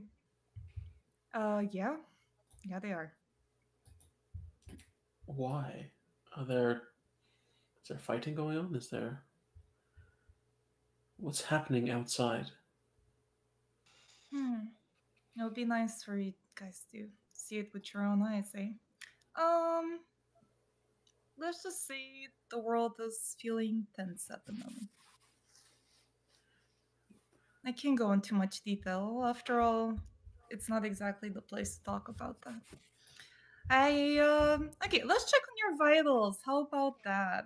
Do I have like a way of like what exactly I'm supposed to do as Yeah, you give them their here? food. You you take like a reading basically in person of them. I'll say the 5 minutes kind of passes. Mhm. And you're able to leave, and the 3 experiments, I think all of you share a look with each other of what just happened. But we're going to follow Quinn. As Quinn, you check up on another experiment. Mm. You go to find Ooh. Achimo. As you enter into the separate enclosure where Achimo is, there is a forest, but unlike any forest on the planet that you've observed from the station. It is ordered to the extreme. The trees are all in rows. All of the plants grow symmetrically in a kind of like pattern, a circular pattern that comes out in rings from the center of the place. In the very center, there is what has been grown into what looks like a bed. There's a desk here. There are multiple kind of like wood that seems to have grown into the form of like racks, and in these racks appear to be some sort of like biological resin that has shaped into test tubes. And Achimo is there, and she is mixing potions together. And you just hear her go fuck and whip one of the full rack, and it just blows up overhead. You were warned that she has a proclivity to experiment with various substances that are grown within the enclosure. She turns around. Oh, hey. Having fun making explosives over there? I mean, what else are you gonna do when you're trapped in an underground lab facility and no one will let you out? Fair point. Fair point. All right. Why are so you in here? They just, there's that person who sounds like they're really stuffed up that's been talking over the loudspeaker. What about them? Sorry, I misunderstood. I said, why are you here? You're actually here. You're in person. Yeah. I'm here because the others are on the break for now, so I'm taking over. Also, I'm kind of having a project of my own. So Looks at you incredulously, looks you up and down. You immediately see that she's kind of like analyzing you and goes, "You're lying." Maybe I'm lying in order to see how you react to it. She kind of like looks one way, looks the other, and then just makes like the basically Storm from X-Men. Does that pose. And just a pod just envelops you. And in the pitch black, you just see 2 green emerald eyes glowing. As she says, "Tell me the truth." Why I'm here? I'm here to learn. That's the truth. It's simple as that. You hear that kind of like in the room, a like little siren goes like, She sighs, just goes,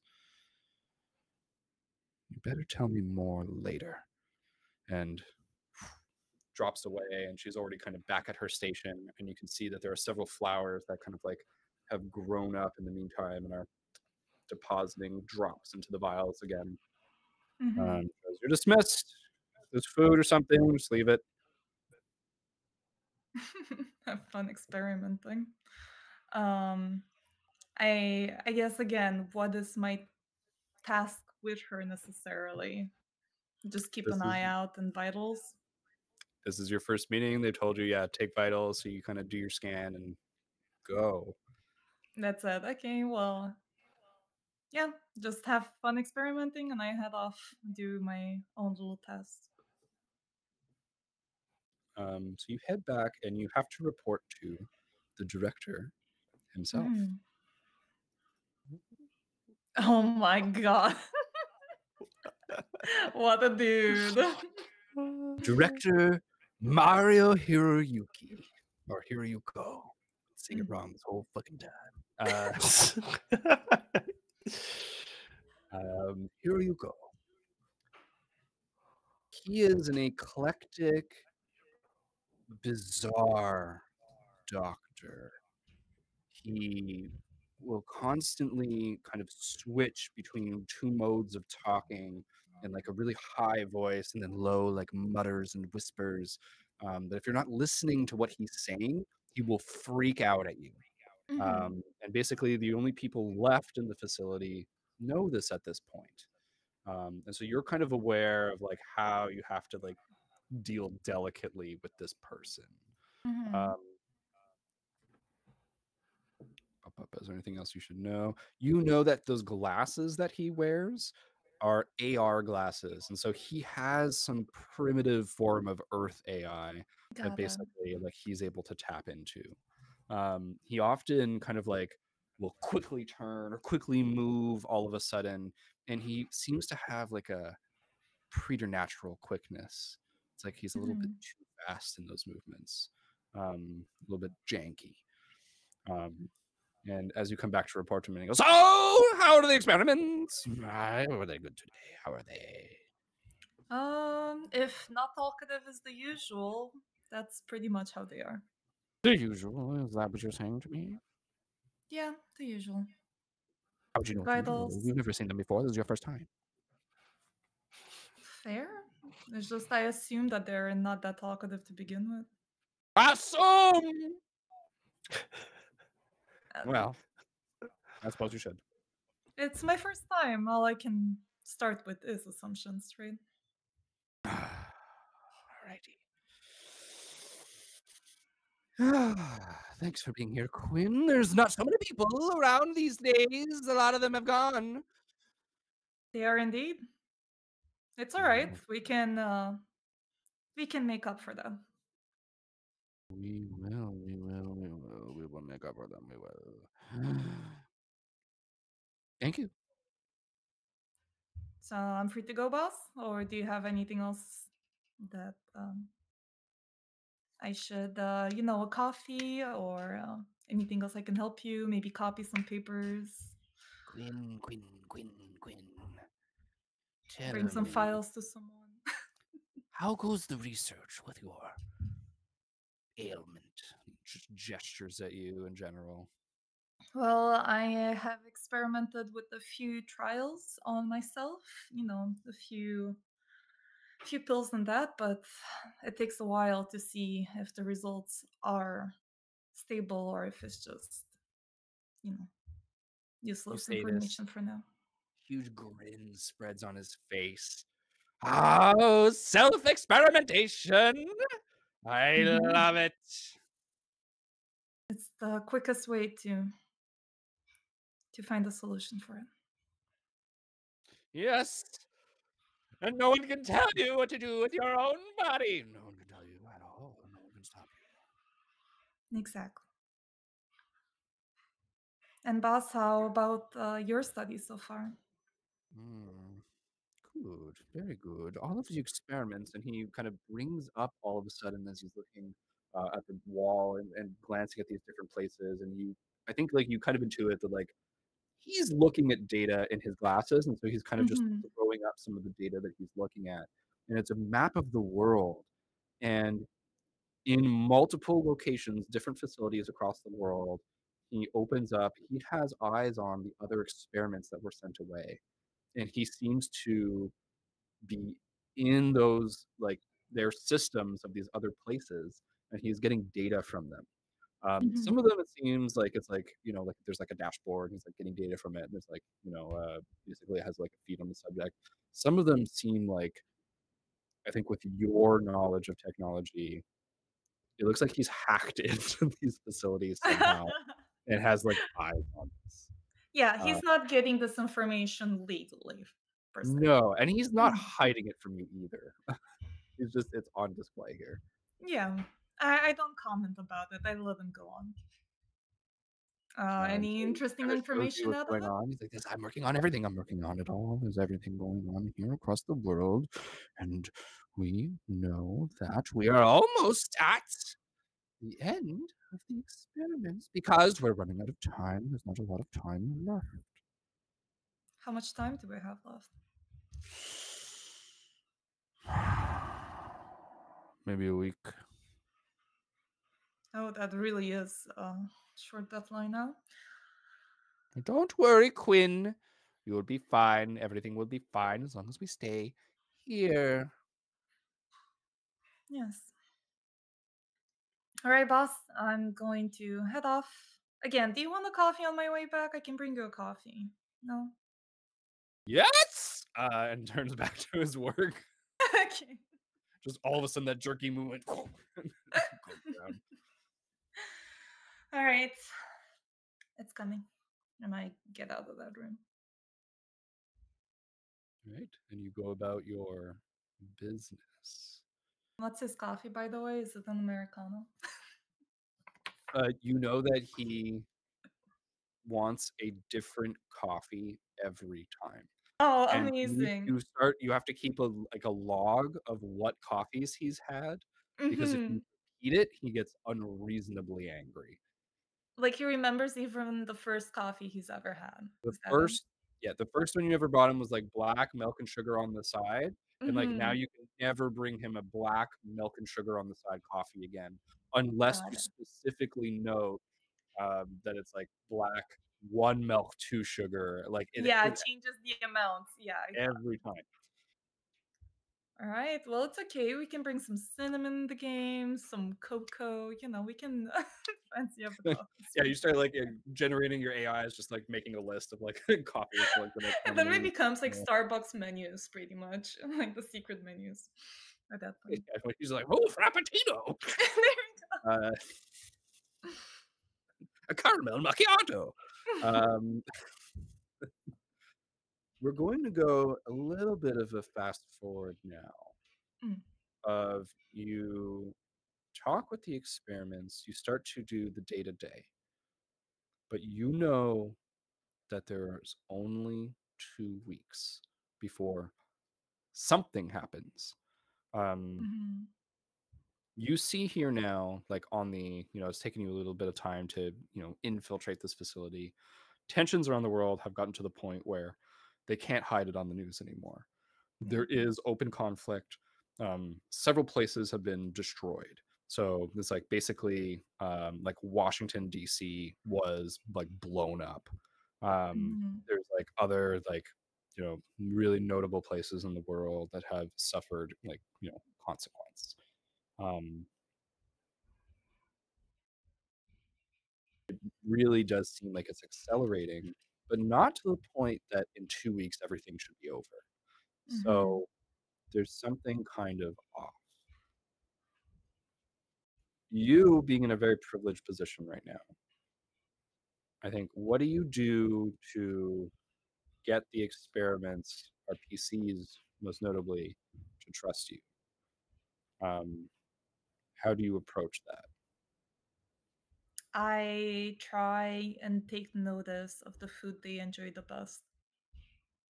Maybe, and I try to give them like their favorite every time. Like I bribe the whoever cooks it or something.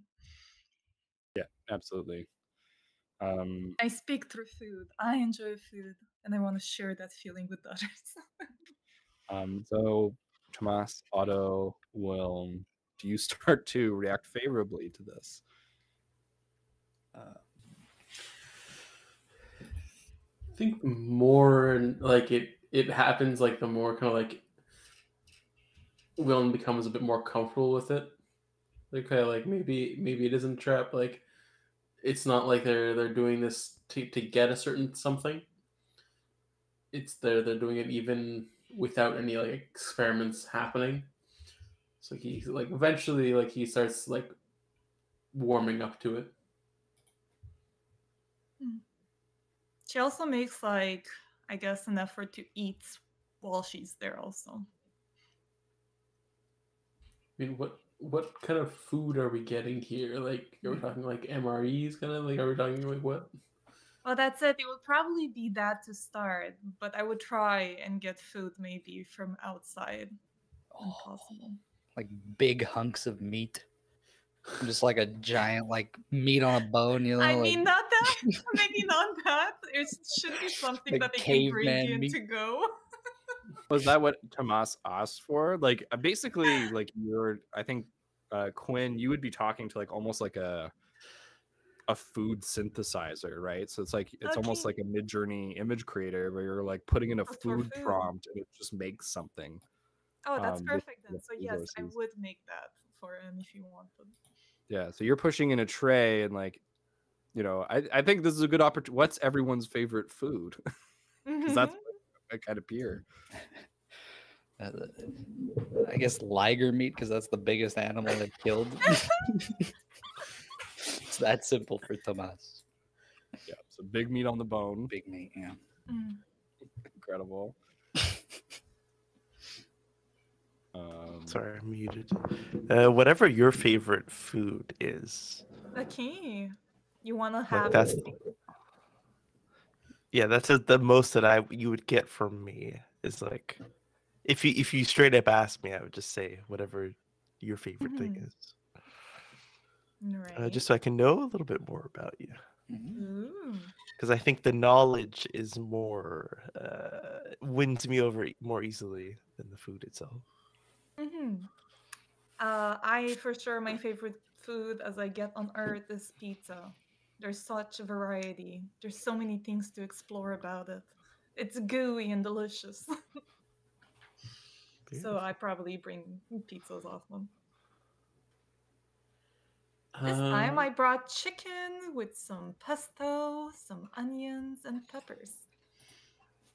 Do you eat like On a weird pizza? Like applesauce, bacon? Like, I mean, I for sure am trying to get things that are usually like just off the menu.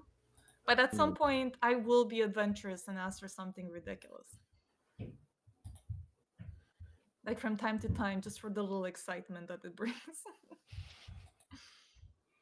But when I bring them food, I try not to go too crazy, as I really don't know what they like. So that's why I'm studying them. Wilm, what do you order? I don't think he particularly cares.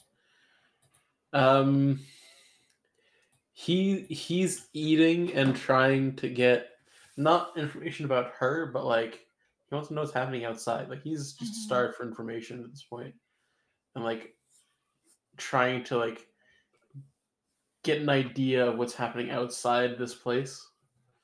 That like he eats anything as long as she comes in with like something to say about the outside. Yeah.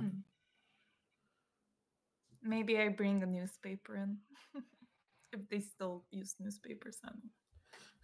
Underneath the food, it's like Yeah. you get the newspaper. It's today's daily. I don't know.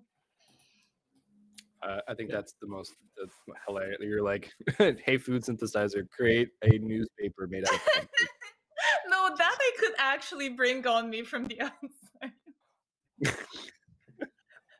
That I don't need to create by food. Create today's newspaper underneath a steak for me today, please. Like a basket of like popcorn chicken with a newspaper to absorb some of the grease. As the actual newspaper. Yeah, Like, actually. you do have to like sneak it in. So there's like a you have to somehow incorporate it. That's it. I feel like the way CJ said it, it's perfect. It's literally it's like the wrapper of a burger, Yeah. or it's like the box of the pizza or something. Dripping. There you go. grease stain in the middle. That does remind me, Otto, do you do anything with that tablet that you were able to get off Lyria? Oh God, what can I do? Ooh. What do you Is trying? is it connected to any sort of network? No, but that's not to say Does that it? you can't take it apart and try something. Because when it was just the pen, I was gonna just fully take it apart, like when you're a curious kid and you just want to see how things work. But give me both together. I want to see how they work together more than anything.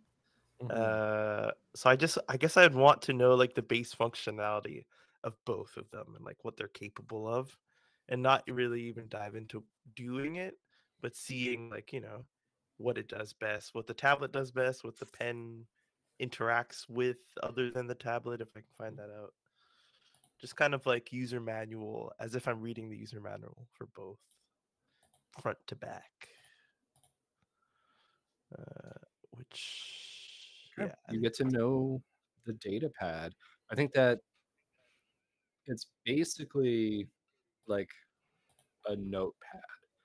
So the more you get to know it with this pen is like, okay, there's technology here.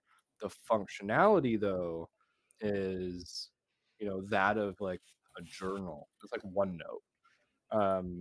So you're able to write and draw and like do that kind of stuff in this data pad.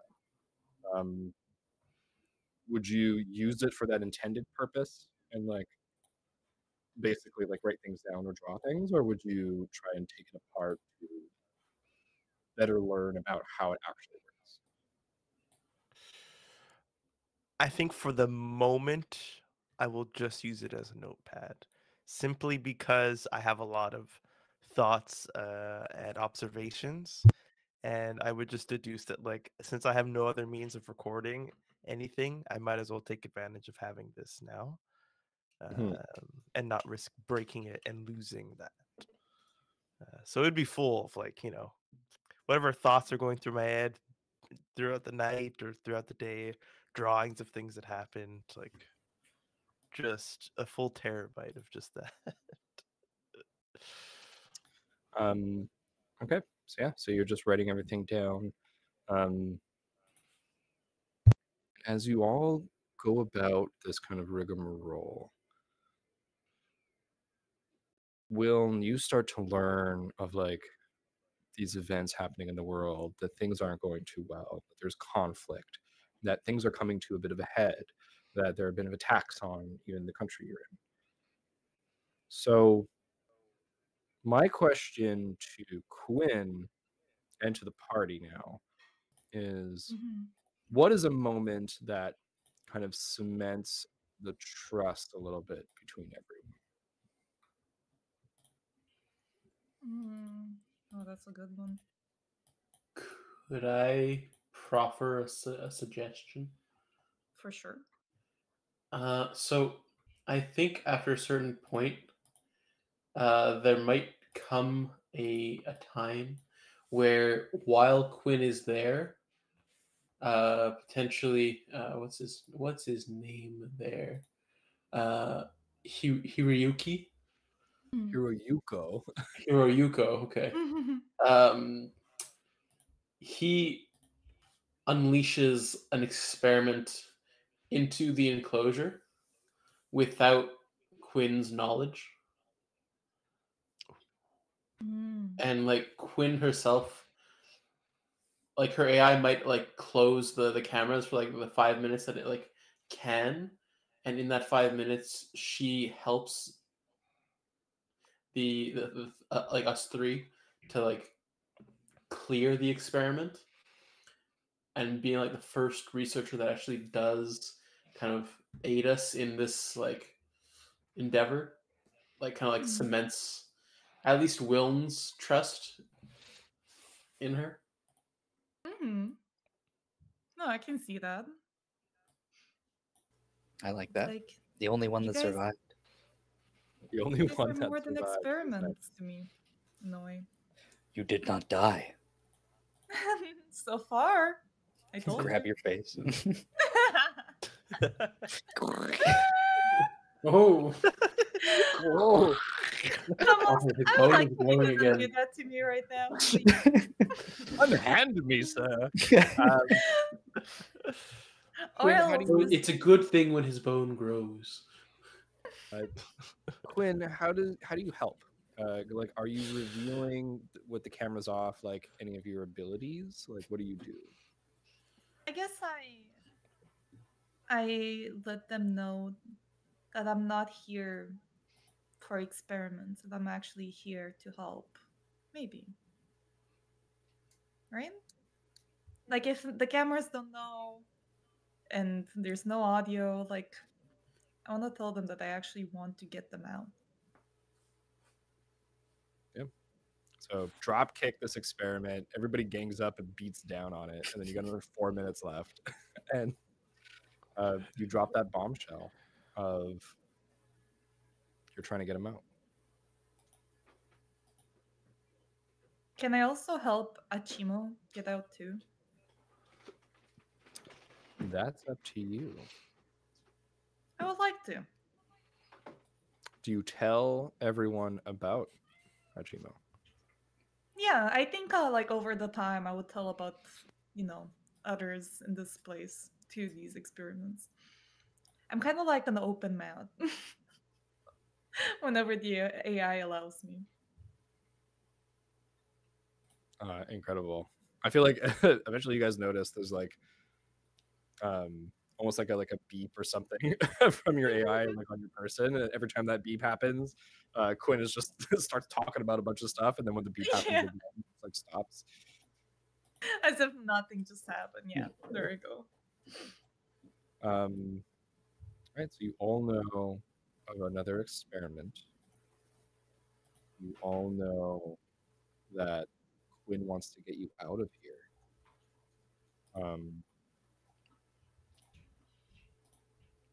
How does everyone feel about that? And I'll say, like, maybe like on this day, Dr. Hiroyuko is like, I'll be back this evening. Bye! And like and basically goes somewhere, leaves the facility. Bonbon coming. Yeah. What? No, that's not who so Like I know it's an opportune day for. yeah, to like have a discussion about it. So what do you guys think? Are we going now? We could. Things are sort of like we have better odds than we would on most days. So we haven't been outside this enclosure in how long has it been? Never. Have they ever been out? Yeah, probably like from the beginning of your memories, like a year. Okay. It's Maybe. been. Do you guys think it should be more? I don't know. I think as a DM, I I figured it was like 3-ish months of the group of you together, and then maybe 6-ish months, or a little bit more apart. Mm. But then also, there's a little bit of time with Quinn. We haven't been here that long then. Seems fair. Well, I feel like maybe like we were there for like a few years before we got put together, and then potentially a year after we got put together. Sure, that makes sense to me. Just like things would have to like the experiments would have to happen, or like all the things they had done to us would have to like have occurred. I feel like it's a very short time frame to have done that all in a year. Yeah. Like it started when there was funding, when like this was all up and running, and then as the funding kept on going, the like more and more money got like put into it. Yeah. Then things started kind of getting too expensive, and it started kind of like backscaling. Like everything started like shutting down because they were just cutting projects left and right because they just couldn't fund it anymore. That makes sense to me. I think too, like when you guys would have first woken up, maybe you didn't have the intelligence like you do right now, right? Like it maybe would have taken a little bit to get back to that point in a sense of like, yeah, to like go fully online after waking up. So there's a little bit of like that awakening period, and then like getting comfortable and being here, and the evolution of the facility a little bit, and then now there's some sort of decline in a sense.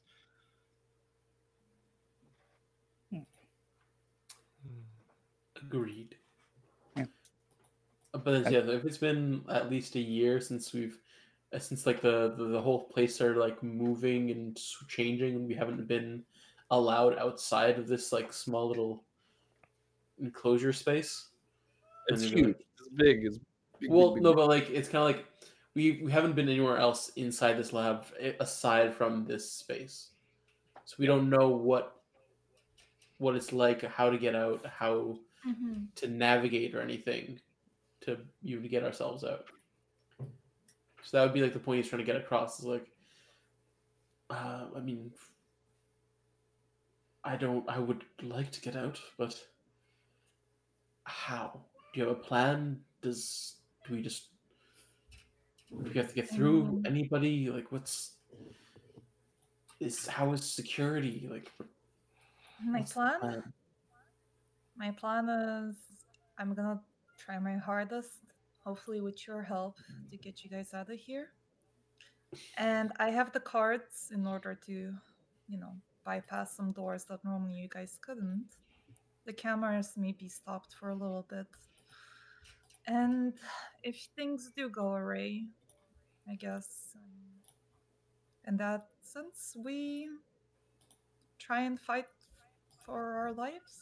And I know it doesn't seem like a stable plan, but it's the best chance you got in order to get out. And I might also need your help into my own quest. Finally, the truth. Yeah, that is the truth. I do need your guys' help. Why us specifically? Why you? Well, I guess you can say that.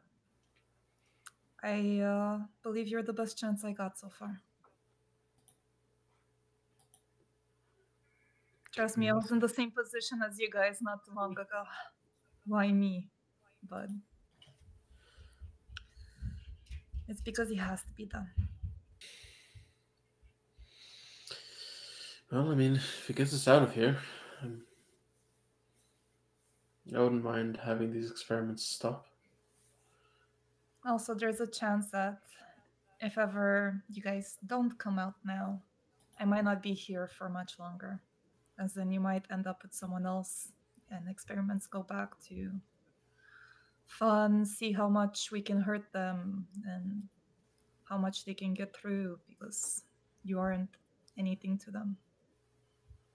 Those have still been happening. Well, You just on my haven't watch, been not to as all much. of them. I will go with you. Thank you, Tomo. As I said, if we can get out of here, I won't say no. After that, can I say also that I have sort of already planned an area to bring them to that I know would be more hidden, like even sewers at that point, Sure. There's a bit of an escape route planned out. How far is this escape planned for you? Well, again, if things don't go well, I wanted to go all the way through, but in the case things go south, I will probably have to run off and get someone to help someone else. Maybe to help them, maybe to... I guess I don't see that far ahead so far. I'm just kind of going with my best option yet.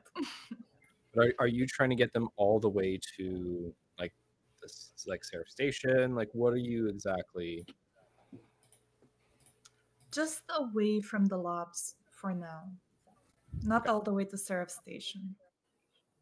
Right. So you have an escape plan, kind of like planned out for the sewers. I think you start to show everyone here in this afternoon where Hiroyuko is away, Mhm. and all of a sudden you feel this like piercing psychic entry into your mind. Oh no. It's And what is Enoch, it? Oh, fun.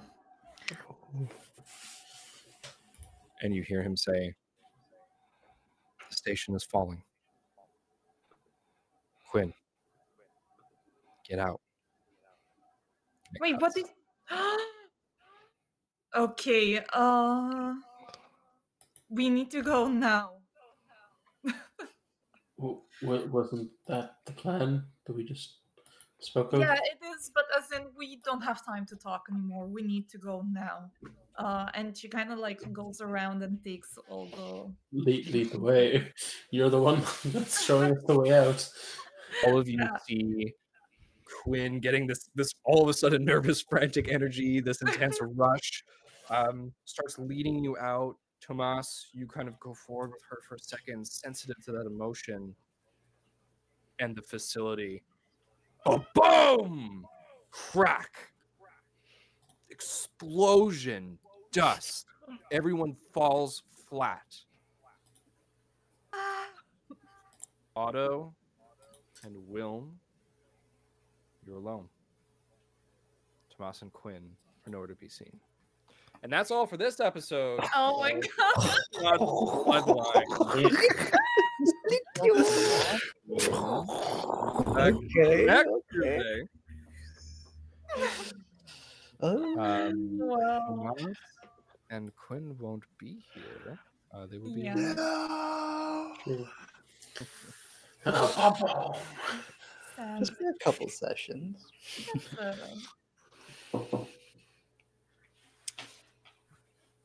Alrighty. Damn.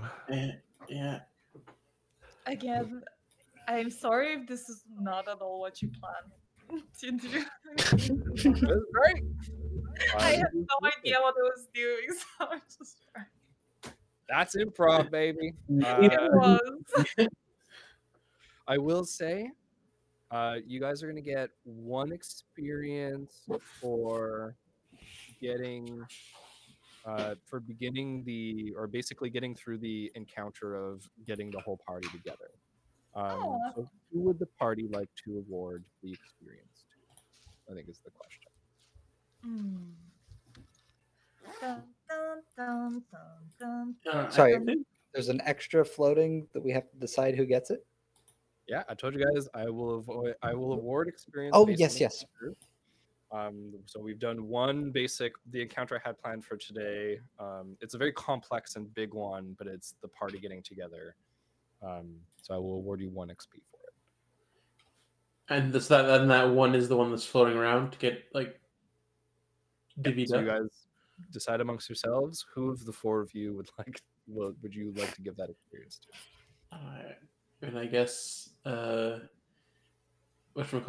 what's your name? QT Yeah, I would say cute. I being the wait, one that wait, like wait. has been like Wait, let me working. counterpoint because I also think it should be Quinn. But counterpoint, we're not going to be there for 2 weeks, so it should be either Otto or. I mean, yeah, we're Will. gonna have two sessions where we can That's true. have our own XP, right? Oh. Okay, never mind. I take back what I said. He takes it back. You countered my counter. No, I'm not gonna You made argue, it but if I Try was, to like, push us all together. Don't worry, there'll be plenty of experience to go around. But I think everyone will be able to get some in the coming weeks, especially with the escape potentially from Prometheus. And what is going on with the station? So I ended a little bit early today, primarily because I thought it would take you guys longer to discuss who was going to get the XP, but I mean, I do have a counterpoint. The first person to agree with Judy to leave was Thomas. He was all in right away. But that's just because you had a strong emotional reaction, okay? It was all you. It was all of it. That's the only reason. Incredible. But yeah, this is the end of session 1. How are we feeling about the beginning of this campaign? Are we ready? Are we ready to lose 2 players for 2 weeks or more? No. Sorry. That party cohesion was not gonna be there. Yo, me and freaking Simon, we're gonna be like this by the time you guys come back. True. Bonds. But well, I'm 7 and 8, gone. let's go. Yo. Hey, and maybe we'll have Simon and CJ take a week off 1 week, and we'll do a just Diana and Peter. Yeah. I like catch up on what they've been doing. If you guys don't mind that, that'd be sick. You guys want a week off? Yeah, go for it. Let's go to Japan, Simon. Oh my gosh. Let's go. Yeah, only a few $1,000 plane ticket, and hotels, and Now I'm excited for when we're all back together again. Yeah. Yeah, man. Have to redo our introductions. Who are you? Come Yeah. on. You're gonna forget everything. Here. I'm sorry. You said who are you, and I got the Invader Zim. Who are you? Who are you? God. All right. Well, that's it for today's adventure on the TTRPG. Thank you all for being here, making it an amazing session. If you enjoyed the game, don't forget to follow us. Be ready for our next episode. You can find more content, behind the scenes updates on YouTube, Instagram, TikTok, and Threads. Just look for @TheHexagonTTRPG. Take care, keep rolling, and we'll see you next time on The Hexagon. Bye-bye. Bye. You're trash, okay?